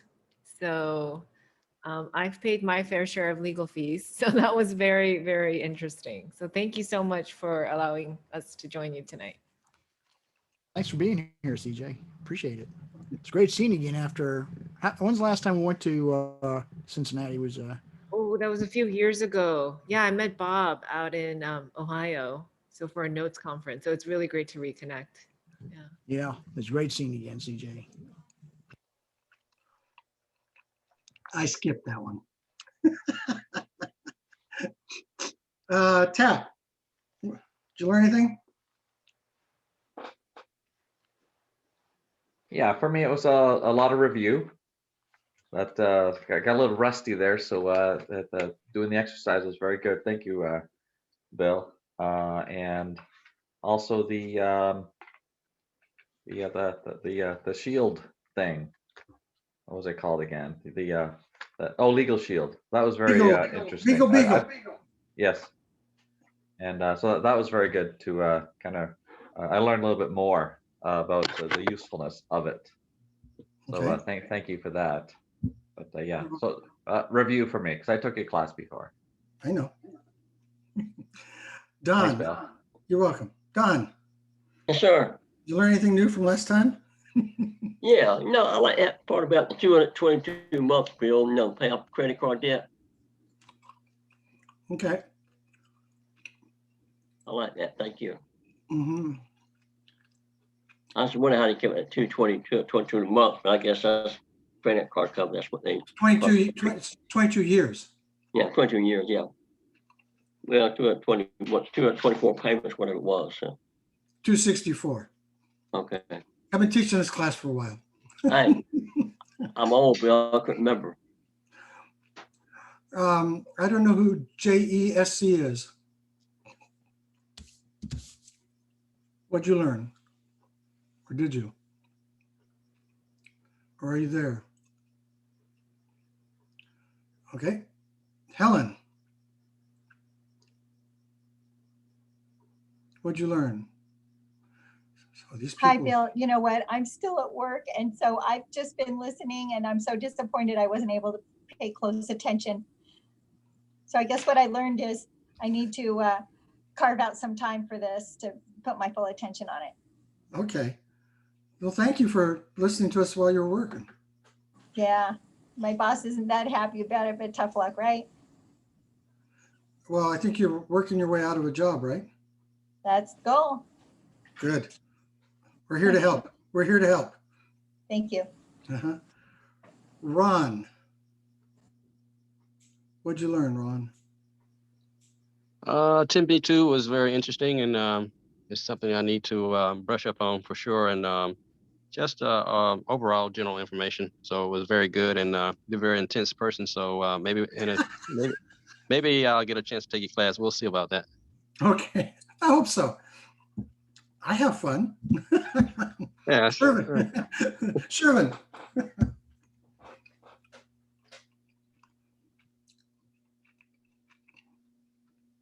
Okay. Okay, we'll try Eric Gregg.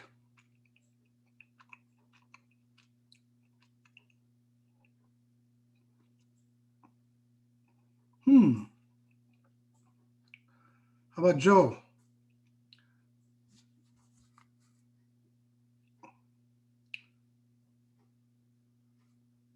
Okay. How about Guido?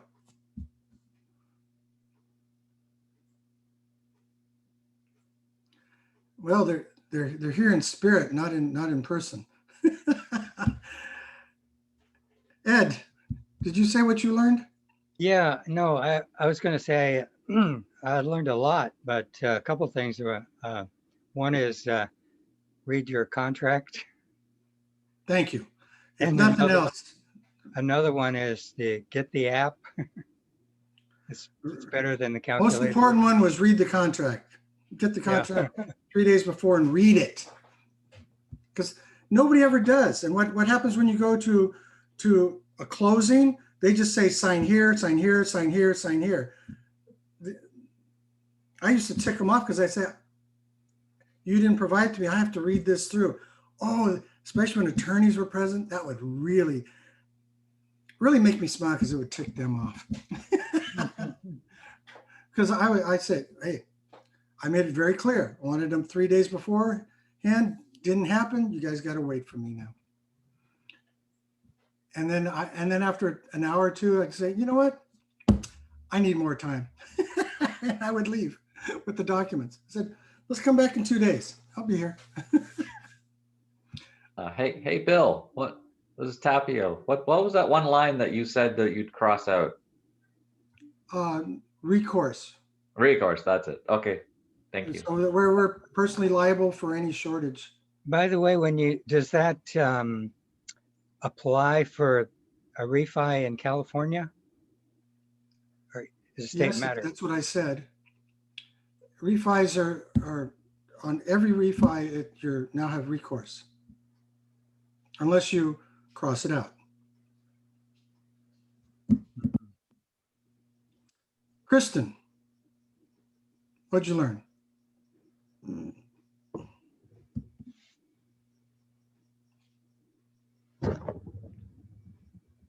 Guess she's not there. Oh, there she is.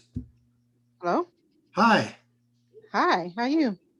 I am very well. I'm having fun.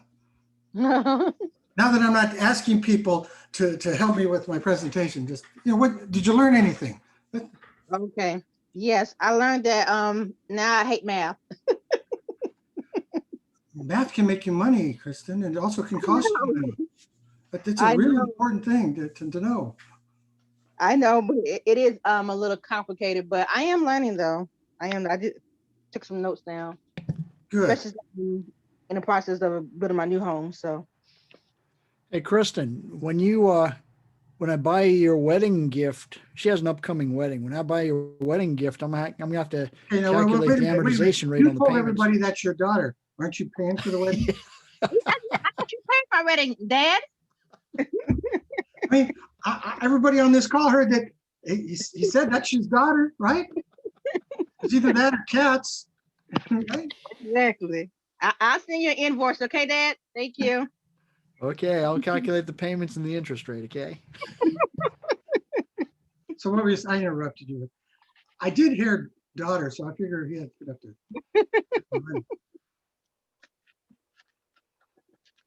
But so far, so good. Oh, Roger's running away. What'd you learn though, Kristen? Okay. Let me go back to my notes. Let's see.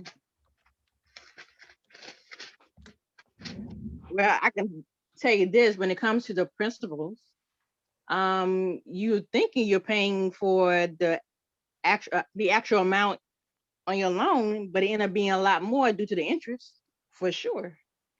What do you think pays for those big buildings that banks have? Or if they don't have one big building, they have a lot of buildings all over the place, right? Yeah. But now I see why a lot of investors, they're not so pressed to getting out of a mortgage. They'll just stay in it and then keep it. Go ahead. Investors attempt to keep their cost of funds low until they pay off a property. Yeah. So cost of funds is the rent that they have to pay. Yeah, but so right now, a lot of these guys, a lot of investors, guys and gals, are refinancing during this huge refinancing boom to get the lower interest rates to reduce their cost of funds. Yes. You know what though? What confuses me? I would hear people like Dave Ramsey say, "Get out as soon as you can." When it comes to the mortgages, then I hear others like the investors say, "Nah, you just go ahead and keep the mortgage and refinance it." But then you're kind of like starting over again. So that's what really like gets me when it comes to that. Well, Kristen, think of this. You can either do Dave Ramsey's way where you pay all the money today. What was the value of those dollars that you paid with today versus if you keep making small payments, what will those payments be in regard to what everybody else will be paying in 20 years or 25 years? I remember watching my parents making a mortgage payment of $200 and going, wow, I only have a $200 mortgage payment. When they first started out, that $200 was a lot of money to them, but as time went on, the time value of money changed the value of those dollars to where when they finally paid it off, it was just the dollar was worth just a fraction. For You're talking about example, because of the equity. you know, a friend of mine uses the thing about stamps. When we were little, stamps cost 5 cents. How much are they now? They're over 50 cents. Mm-hmm. Yeah. Right? And how go to the theater way back when it was $5 you go to, now it's $15, $25. Yeah. Depends where you go, right? So because the dollar doesn't buy as much, its purchasing value has eroded over time. So why not make future mortgage payments with dollars that aren't worth as much? True. True. So I disagree with Dave Ramsey unless it is your goal to be debt free in the house that you're living in. If that's your goal, I agree with that. Yeah, I mean, that's a goal for my primary house. I don't really care about my investment property. As long as I'm cash flowing, I have tenants in there. As long as they're cash flowing and they're paying down the mortgage. Paying down the mortgage, yeah, that's what I'm talking about. Paying down the mortgage. That's right. Okay, thank you. Julie, did you learn anything new today? Hey, Bill. Yes, I learned that purchase money is not recourse. I didn't know that. And then I was wondering. In California, I won't speak for other states. Right. I was wondering if I'm doing a seller finance. So when I extend credit to buyers, can I make it recourse? Yes, but unless it's a purchase money mortgage. Right. So but if you flip a house to somebody, and it's a purchase money loan you make, extending seller financing, then that one is non-recourse. Okay, so how do I make it recourse if I'm just doing installment sale? What you do is after a little bit of time, you ask them, you come into a little bit of money if they'd like to borrow a little bit more. You know, you use a little bit more money, and then you have to modify the loan. When you modify the loan, you make it recourse at that point. Got it. Thank you. You're welcome. Good questions. CJ, did you see her message to us? Because we're going to add a part where at the next meeting where they can ask questions. The second question you asked, Julie, I'm just sorry, everybody. Second question you asked, I don't know the answer. We have to find out the answer to that one. Okay, thank you so much. Derek, what'd you learn? Hey, Bill, a lot. Great. Hey, I'm a teacher. That's the whole idea is for you to learn, right? Yeah, I'm a math guy. I've always been a math guy, but I've never been a financial guy. So this is kind of new to my wheelhouse. Easy transition. Yeah, so it looks like I'm gonna be in your class in about 2.5, 3 weeks. So look forward to it. And I keep the class small, just so you understand. We go around and around and around. Everybody has a chance. And I promise you this, there will be brain strain because some of the people who are on tonight have already taken the class and they'll attest to that. And I make you, the class is also a class on comprehension, reading comprehension, and making you think. Because people say that the calculator is magic. This thing. No, this is a tool. Magic happens here. It just comes out here. Got it? Oh, yeah. Okay. Ramiro, thanks for the input you had earlier. What did you learn anything? Yeah, I learned to use a financial calculator finally. I always heard about your class. I'm also here in Southern California. Where are you? I'm actually in Torrance, South Bay area. The last class I was supposed to hold before the pandemic was supposed to be in Torrance. Oh, okay. Oh, maybe I'll attend the next one. No, they're all online. They're all online for the foreseeable future because I have students from all over the country now. Yeah, it's a great way to get into the future, right? Now we can all, this COVID thing is pushing us to the future. Now everybody can do everything online. We can reach to a bigger audience. It's awesome. This class also taught me and remind me of my engineering economy class where we do the present value and the negatives. And I was like, oh, I haven't heard about that in a long time, and I still use that book. That's the only book I use of my engineering classes and I'm still doing engineering every day, but that's the only book I reference because I do investments. I've been doing. Well, I've had some of my students take my class and then take their master's final.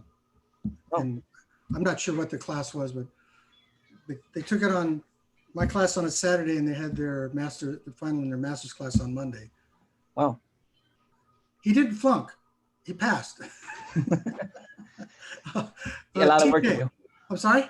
He had a lot of studying to do. I'm probably worried about his test and in your class. Yeah, he was a pretty good student. Oh, good. TK Bradford, what'd you learn? Thanks for hanging in. A lot. There was a lot to learn. Some of it as a former banker and stockbroker, and was fairly. It was stuff that but there was a lot of stuff that I just just had to really look at and pay attention to, and you've shed a new light on some of the things, and I wasn't able to take notes on everything, so I hope this is recorded. And I had to come in a little late, but yeah, I got to tell you, man, that was exciting. I'm kind of a math person and kind of not, but I got to tell you, I love to learn, and it was intriguing, and I look forward to adding it to my knowledge belt. What's interesting now, you say you have a banking background. I haven't done recently, but I've done a lot of business over the years with banks, and it was interesting that the people that I would deal with, even some managers, the tools they're given are given so they don't have to think about things. Not even, yeah, that's a fact. Yeah, that's a fact. So I would have to explain some of their own processes to them. Exactly. Which got me in good with them. But I bought foreclosures. I bought notes, bought foreclosed assets, personal assets. Yeah, there very little teaching of finance, more teaching about banking, and there's a difference. And sales, because sales, definitely sales. Yeah. I understand the business. It's a good one. Thank you. SS. Thank you. You're welcome. Secret Sam, SS. Or Secret somebody. What'd you learn? Are you there? Okay. RC Squirewell. RC. Are you there? Did you learn anything? Okay. David, I saw you come in late. Were you in earlier in the show? David Bush. Look at all these people. They must be all sleeping. Victor, hey brother, are you there? By the way, this is family for me. This guy right there. He lives in Florida, but he's family. Has beautiful daughter and wife.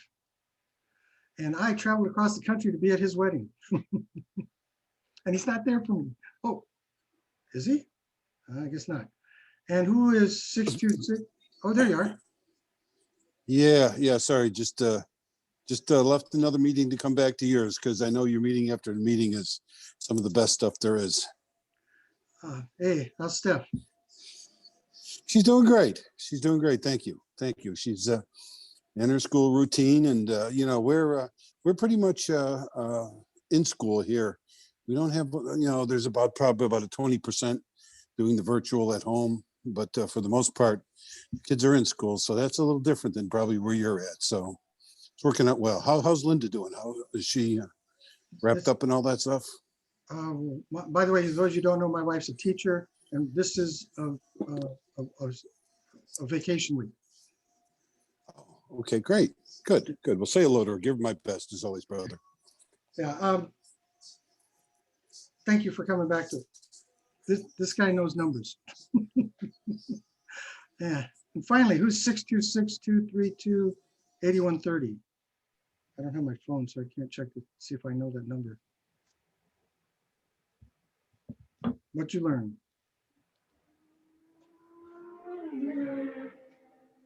Okay, well, we've gone through everybody. Anybody else have any questions you want to ask me while they have me here? By the way, Victor's a note guy too, from way back. I have a question, Bill. Yeah. You mentioned at your LA REIA meeting, when I mentioned that Jeff Watson came out with a model that you can lend on rental properties, because you know a lot of these forbearances are going away now because of COVID, and as a second position. Depends on if they're a government-sponsored entity. So if it's a government-sponsored entity like Fannie Mae, Freddie Mac, FHA and stuff like that, they put those on hold to September. Oh, okay. Well, but a lot of these won't be able to pay back, and they'll need to borrow money to catch up the payments that they basically delayed. Did you look at my last? Did you see my last newsletter? I didn't get your last newsletter. Okay, I didn't get any newsletters, I don't think. I put. Oh, you done? Okay. I put the link for past few newsletters in there, and well, the reason I brought it up is because in it I got sort of editorial, and I said there's no way that people are back on rent and back on mortgage payments are ever going to make that back up. It's just there's just so the people who aren't up to date will not get back up to date. It's super highly unlikely. And so I just see that the government-sponsored entities are going to be forced to modify these loans by adding what is owed to the balance and maybe re-amortizing it, or just keeping the same payment. But if they keep the same payment, they'll just be making longer and longer payments than they did. And I also suggested that, that's all one-sided, that they need to look at the property owners / landlords and do things for them. I heard on a podcast that made me laugh is that here in California, the landlords are being asked to just forgive 25% rent. Just forgive it. Tough situation, right? So not only are they told that they have to give it 25%, they're also told that renters are told that they don't have to make the payments either because they can't be evicted. And so what I heard was a wonderful suggestion. What we should do is go to, and this could happen all over the country, just go to the legislators and we'll just cut 25% of their pay just because we feel like it and see how they like it. That made me laugh. Because we actually voted against rent control and then our legislators voted rent control. I mean, as a state, we voted against rent control and the state legislators chose to enact a rent control law. And unfortunately, we leave the nation in, Well, you mentioned, let's say, for example, a landlord is behind, say, I don't know, say $15,000, and he can't catch it up, but he needs to borrow from, say, someone like me, okay? To protect my position as a second lien holder. We call that an opportunity. Yeah, but to protect my position as a second lien holder to catch up that $15,000, if they default, I would make it so that I get the rent payments. I remember you mentioned that was called something, and you could write it in the second mortgage. Well, it's actually part of most, and I, by the way, I put links to the latest Saturday summaries, and CJ put the link to register for the Saturday summary. And I lost my train of thought. I apologize. What were you saying? Taking over rent payments in the event that the landlord defaults. deed of trust with assignment of rents. It's So they kinda also have called- mortgage, so they have mortgage being the lien against the property. They have mortgages with assignment of rents in the language. And I'm sure title companies will give them to you for free. Okay, in that case like that, at least in South Carolina, it's really tough to, unless, in that case, let's say, for example, I was to catch up a landlord's payments with the assignment of rents clause in there. Would it, Well, what I you're guess it'd be doing- best. What you're doing is you're lending them money. Yeah, okay, but would it be best then? Wait, let me finish. You're lending them money and they're signing an IOU, a note. And then you're going to secure it against their property with a mortgage there in South Carolina. With the assignment of rents in With the event of assignment- default. And that'll be in the language. And you also want to put that in the note also.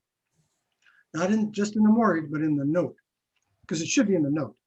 Okay, now the way South Carolina works, it's kind of flaky. In this case here, I'd probably want a loan servicer to handle that then. So the handle loan the payments, servicer they handle would the make sure that payments. I'd be getting the rent payments in the event of default.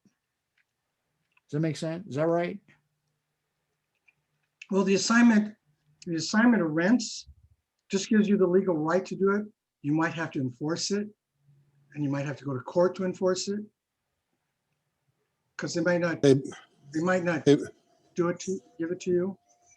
What you could do, and what I think you're leading to, is make it so that the renters pay a third-party servicer. And the third-party servicer would then pay the rent owed to you and to any other lender first, and then the difference go to the owner of the property. Can you recommend any good third-party servicers for such a thing? I know them out here. I'm not sure of them out there. Yeah, okay. Victor? Yeah, it's been a while since I had a note in South Carolina, but there's some Madison Management, Allied Servicing, maybe old Tom Standen out of Note Servicing California might do South Carolina. But I know the gentleman speaking is referencing that. I would recommend the one he just said, and I will send you their information. Which one was that? Yeah. Note servicing company they're out of Fresno, California. Yeah, Note Servicing Center. They don't do all 50 states.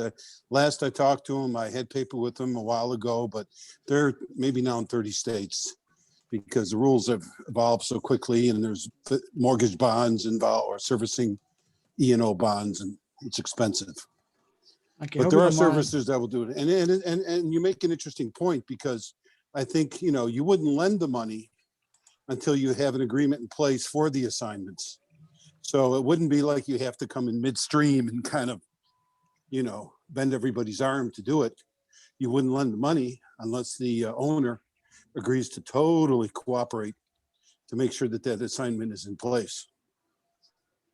Yeah, because here in South Carolina, Victor, and thank you for that. Here in South Carolina, I shouldn't say is, but it can be really tough to hold someone's feet to the fire. He's in Florida, so he's not that far away. Oh, okay. No, I understand, but and again, there's still going to be an issue of state law, and every state stands on its own. So you'd have to get certainly legal counsel, and even the enforceability, no matter how fantastic the language was that you used, there could be always, state issues and contract enforceability. But South Carolina, from my understanding, is much more friendly than most states to creditors' rights. So, yeah. Thank you, Victor. You're welcome, sir. Hey, I can put him in contact with some folks out of Greenville. I know, Bill, from and NCE, SEC that are doing, that are holding paper and doing deals. Victor runs an exchange group down in Florida. Okay, Victor, since you seem to know a lot about South Carolina, would you know of a good RMLO that can help us conform to the Dodd-Frank seller financing issue? What part of the state are you in, sir? I think you, where's Well, Midlands? I'm is- in Columbia, the Midlands, if you will, Columbia, Lexington. Right, right. Again, I don't know personally offhand, but I know that I've heard fellas from Greenville and Spartanburg talk about someone or some company that they use. So they're out there. They're out there. Personally, I do not have experience, but there are folks Okay. there who are familiar with that specialty. And we Okay, have thank those contacts. He and I both have those contacts. Listen to his contacts. Okay. Thank you, Victor. Thank you, Bill. And I just texted you the note servicing CEO's contact info. Because I haven't figured out how to put it in the chat, though.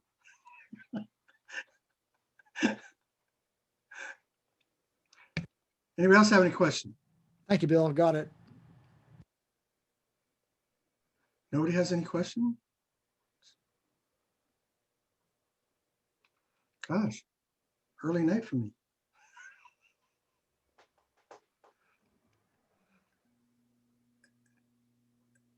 Well, you're right on track. 10 o'clock is by the time you're done. But that's not 10 o'clock. That's 10 o'clock here, not there. Hey, 10 o'clock somewhere. You sure? You got me here for a little while longer, folks. I'm willing to answer most any question. If not, I might know where to pass it off, but just like I knew how to pass it off to Victor there. Is there any way to get the full payment amounts like amortized per month on using the calculator? Like saying on the 38th month out of the 360 months, I owe this much. Okay, Ramiro, did you get the 10B2 app? No, I didn't. Okay, what kind of phone do you have? I use an Android. Android. Yeah. Okay, go to the, is it Google Store? Yeah, at the Apple Store, or I mean, sorry, the Play Store. Whatever it is, look for the 10B2 from, it's not In a Day, I think it's Success something. You know, it's easier if you go on a browser to inadaydevelopment.com. Okay. It's right there. Okay, you see that, Ramiro? I'm looking at the screen. It is in a day development. Okay.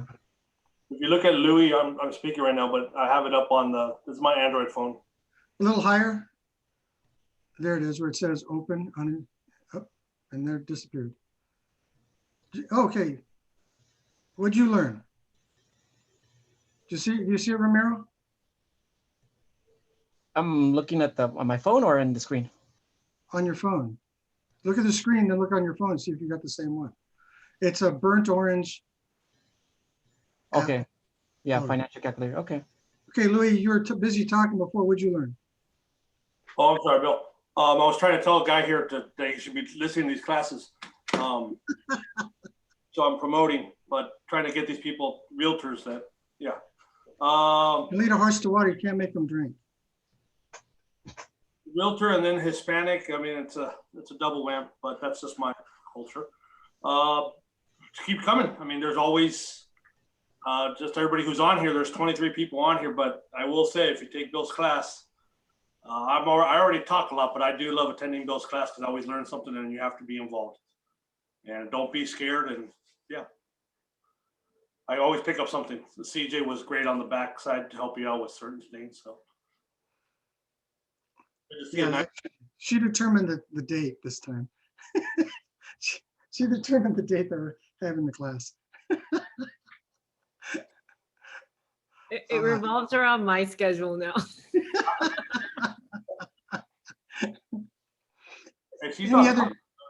Anybody else have any other question? Because otherwise we're just wasting everybody's time. You guys are here. There's some experience level still left in the room. I would suggest, if you have something, ask. Something you don't know. Doesn't look like it, unless Bob has more things you want to ask me questions about. Because we went all night the other night. Oh, yeah, that was really great, Bill. Thank you. I'm wondering, this is actually, this whole after meeting's pretty new thing to us. And I'm wondering, I might put out there, I'm not sure if this is something, I like it. I wonder if we should make this a regular thing. I know a lot of our folks, of course, they have, well, I don't think they have this. I don't think they have the durability or staying power as you folks out on the West Coast. So I'd be willing to hold stuff like this Well, after our meetings. There was a guy on earlier, his name's Richard, and Richard's from Chicago, and Richard hangs in there till late a lot of times. I give this a try and see how that works, Bill. I appreciate you kind of showing the way here. So If you want me to help you, I'd be happy to help you. I appreciate that, Bill. But if this comes in conflict with my other meeting that we have on Mondays, they win. Okay. Yeah, I know you can't make the meetup one tomorrow. As I mentioned, I'll record that for you and I'll make that available. So Is that the Don Adams one? yeah, that's the meetup on. Like what I met you with. I met Yeah, him yeah. at a meetup event for hosts. Yeah. So I assume you still can't make that one, right? I think that's at 3. Well, noontime your time. I don't know. I'm not looking at my schedule right now, but Okay. I think I sent you the link because I couldn't make it, right? Yeah, I think so. Yeah, I think that's the one. So absolutely. But thank you, Bill. I appreciate it. I have a question for Bill. Yeah, I don't know. So what are there any tricks for you to finding notes that you can share with us? Tricks? And by the way, it is on my schedule tomorrow, Bob. Connecting when you can't be in the room. So you're going to attend? I unless something happens here, yes. Okay. Ramiro, tricks. I don't know any tricks. I will tell you that when I was running and gunning, 99% of my business was referral, and I developed a referral base.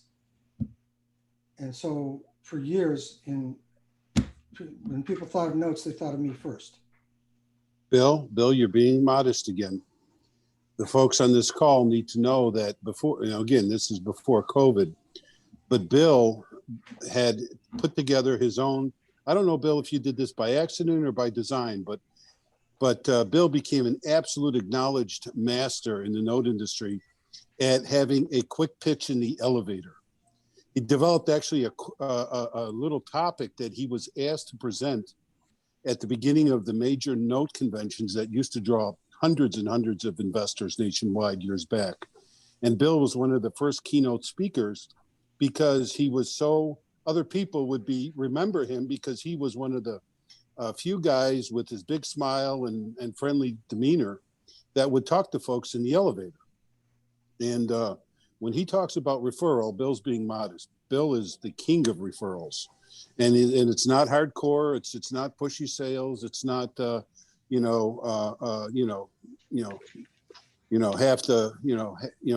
to shake you down for a week-long boot camp stuff. It's sincere, honest. Hey, how you doing?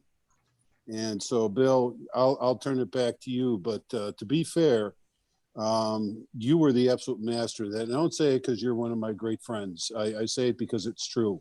And if you want the tricks, Bill was the master at getting in the elevator and having a simple conversation and getting your business card.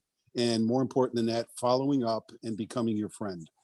And I've seen it over and over and over. And, it's not just what happens in the elevator in 10 seconds. It's an entire process of developing a relationship. And, we've lost all that with the social media. Well, it's taken a different form. It's not the way, I'm old school. So, social media still is, I begrudgingly accept it. But, Bill, whatever you can share with them on it. So leave it at that. Okay. It's not as personal personal as it used to be. Social media is very impersonal until they start attacking each other. It just is. It's a very impersonal thing. I will, let's see.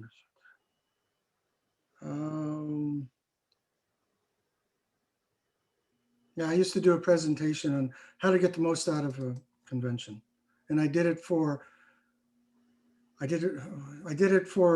these note conferences. They were cash flow conferences. And I think the biggest one I had, there was like 400 people in the audience. And it was the night before. So everybody knew me through the rest of the conference, but let's see.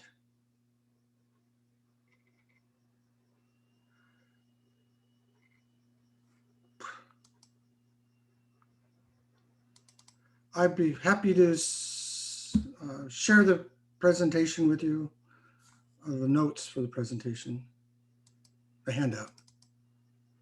Let's see if that's it. Yeah, this is the last one I did. I also did it for, because of that, I also did it for some real estate conferences, a nursing conference, and what was the other one I did? That was just totally off the wall. Oh, for doctors. It was also for doctors. It was nurses and doctors. I did it for the nurses, and then the doctors saw it and wanted me to do it for the doctors. It was really weird. But I'll be happy to. I'll share this. I have to figure out. I don't know. Great. Thanks, Bill. I don't know how you did that, CJ. So can I email this to you and you put the link in there for them? This is just a handout that I had for one of them. It was the last time I did it was a few years ago for LA South. With Chi. Huh? I was in the back of the room when we did with Chi, right? The business cards. Yeah. Your business card or whatever. And people hung in there because I didn't go on until really late. Yeah. And people stayed on that presentation until, when was it? 10 o'clock? Yeah. I offered for them to let's see if this one is. Well, there's always, this is like the movie ends in those little trailers that have the next movie when they're real. I mean, like there's only 20 of us here from the 60, 70 people that were on here earlier, and now you're getting an extra tidbit. This is the best part. Mr. Wagner, thank you for bringing this out of Bill, because he never brings it up to us. I know. Now we know what else he could do for us. CJ, we need to pick him. We got our white-haired buddy back on our side, West Coast. This is our West Coast. I know. Coach Bill Tan, Andy. You got to get this because you're going to be the next Vera Cox. Bill is so humble. That's why you need like the Victors on the call who know all these things, right? Yeah, I know the stuff about the PO stuff, but Victor brings out the good stuff. He's known me like 25 years. And I still admit it. Yep, that's right. And he still admits it. Sorry, go ahead, Louis. I saw a lot of files that had some interesting names on there. I'm like, whoa, that's some. Yeah, who? CJ.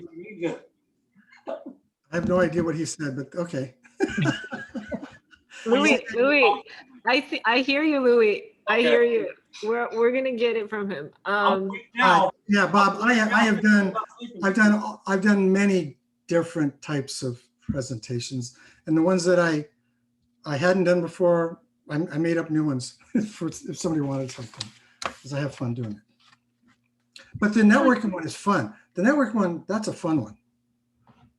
Is there, for our main meeting, like I know we have the networking and the haves wants, and that's part in the beginning of the meeting for like an hour and a half. Is there a way you could do like a 15-20 minute quick this networking, this like a little mini networking presentation for the group? Or because I feel like our group doesn't get to hear from you. Like you moderate every month, but Louis and I, like, we get to hear from you, right? Because of, you know, but the group You itself. stalked me. I do. But Bill Tan groupie, roadie, whatever. There we are. No, but I feel like our group could really benefit from just like a quick 15-minute, you know, networking, you know, whatever, like a little mini presentation from Bill Tan. How to do it? Just a thought. How to do a. Bill, you'll be the speaker in June, and just that's it. You're the CJ will be the moderator. You're the speaker, and we're done. Why? Mr. Midlands could join in. We're good. I don't know his name. It still says Midlands REIA. Thank you for allowing Bill. Bob, Bob, you become a teacher and then they want to start running your life.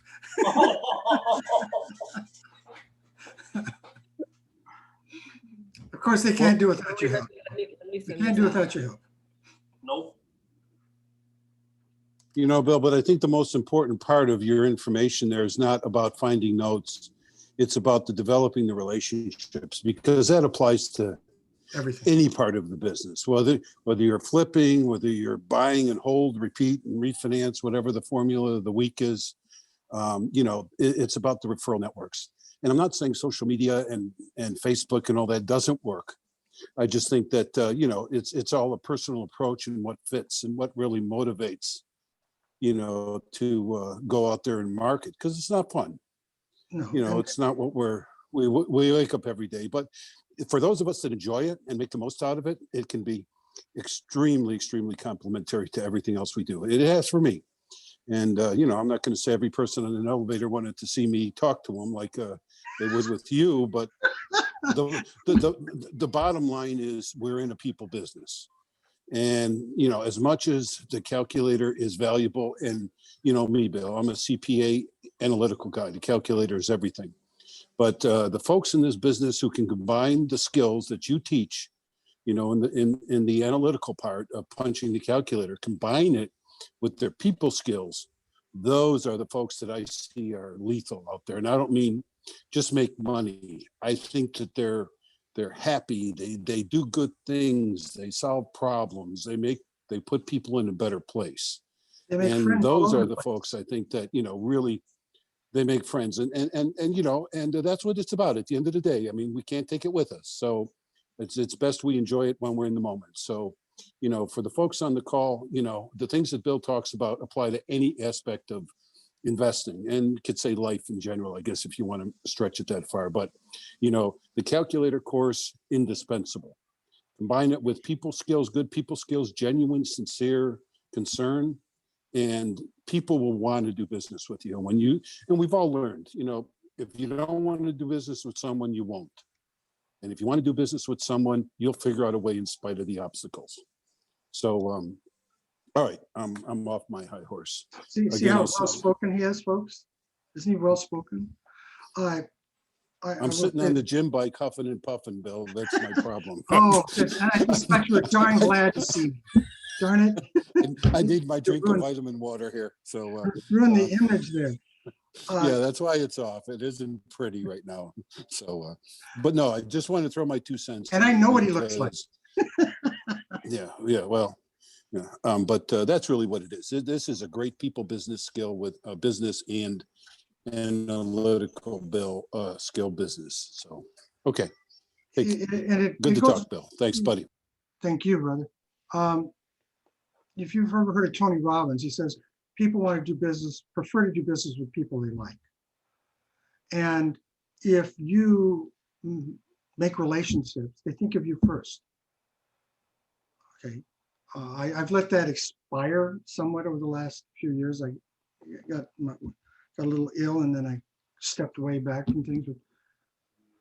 But for years, I mean, I literally still have people, and my group knows that, call me about a business card I gave regarding mobile homes, that I would buy the mobile home from 25 years ago. And they still call me about it. Now, I may not do it. However, I know people who do it. And so I can refer that off. So just understand that relationships have unintended consequences and long-term if you want to be in the business for a while. To me, this is fun stuff. And I enjoy people. That's my group. Ask Bob. I enjoy people. You can tell that. I have fun. I have fun when I teach, sometimes at the expense of my students.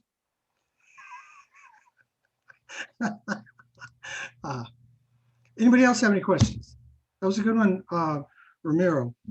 I will also send to CJ something else. I will include something else to CJ, and that is how to find deals.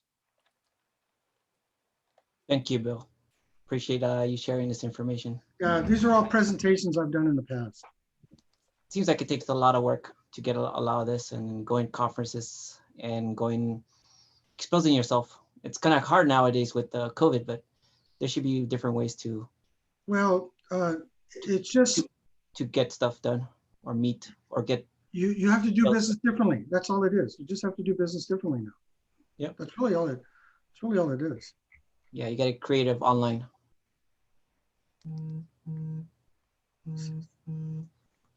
Okay, this is the one.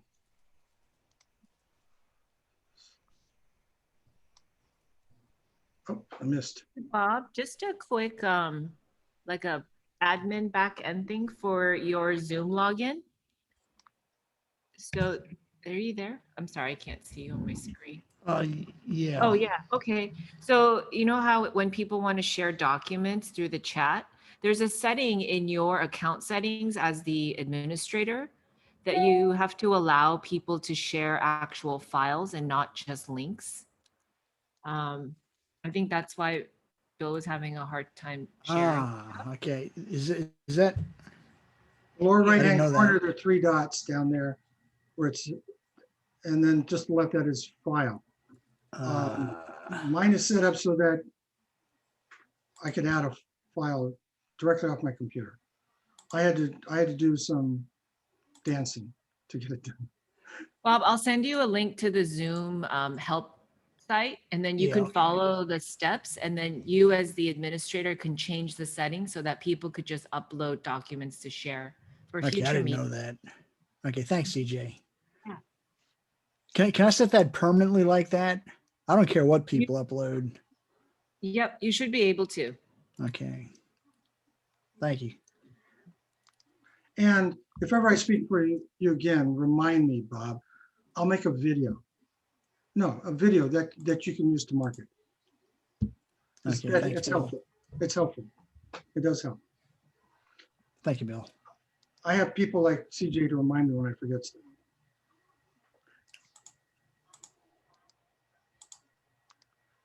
Details aren't my strength.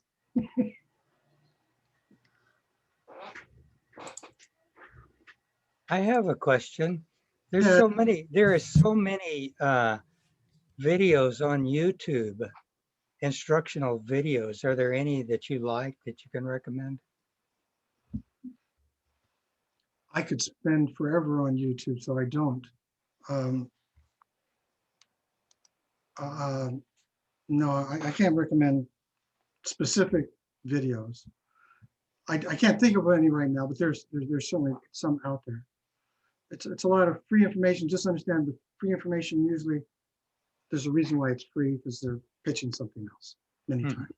Or it may be they're just developing a relationship with you so that you feel comfortable investing with them or buying something from them later on. Does that make sense? Yeah. Pick a certain subject and just work that subject, because there is so many videos out there and more being added every single day. I've been watching too many on politics. See, I don't do that one. That one, nah, I don't do that one. I'll just say I don't do that one. No, there's a video on there somewhere from me on how to about wraparound loans. I recommend that one. And there may be other videos of me up there. I don't know. I haven't made it a point to add content. I don't know if I don't have my own channel. I'm not sure what that means.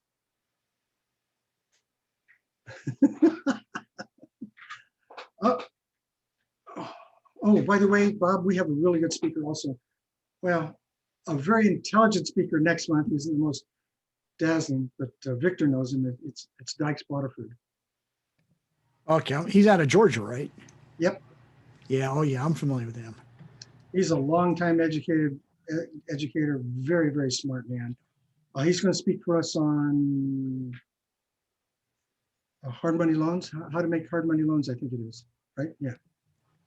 He's been around a while, a lot longer than these newbies who kind of popped up, you know, all of a sudden because of free YouTube and podcasts and stuff. Dice has been around for a while. I'm not sure if he originated the group, but he was definitely president of Georgia REIA for many years. And he is a very smart guy. Very nice man, too. He's a gentleman. And I'm in love with his daughter. Okay, I tell the whole world that. Watch her grow up. Anybody else have a question? Did you download the file there, Ramiro? I got the first one. Oh, I see 2 more files. Okay. Okay. Thank you. Uh-huh. Any last questions?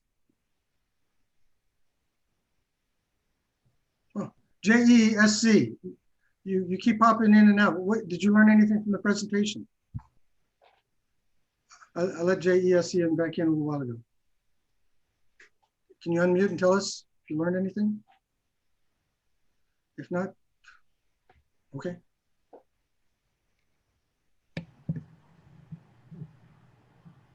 Okay, no questions? Yeah, Bill, I think we might have, I think we might have satisfied everyone's yearning for your knowledge. Okay, stick a fork in me. I'm done. I'll look forward to your next meeting. And I guess tomorrow I hope to see you on the meetup thing also. Yep. But thank you, CJ. Thank you, Bill. And hope we see, what's her name? Famous skater. Oh, Tanya Harding. Tanya Harding. Hope we see her tomorrow also. That's the woman's name. Yeah, yeah. I'll look forward to it. But okay, well, if no one has any questions, we're going to call it a night. And again, thank you, Bill. I don't think I know now that I know who you are, what you do, what you've done, and what you continue to do. I really appreciate the extra time you spent with us, Bill. Thank you very much. And you too, CJ. You too rock. Thank you. Get to talk favorite subjects. Okay. And if you can, attend the LA, even the South Carolina folks, attend the LA REIA meeting coming up as well. Thank you for that as well. You can send a link to them. I'll be happy to. It's free. Okay. And Vina's really smart. Vina's really smart. Oh yeah. Yeah. Vina Jones Cox. She's one of the great ones. But thank you again. Okay. Well, everyone have a great evening. And you have any questions? You have Bill's contact information as well as CJ and of course me. So everyone, y'all have a great evening now. Thank you again, Bill and CJ. Bye-bye. Bye, good night. Good night. Good night.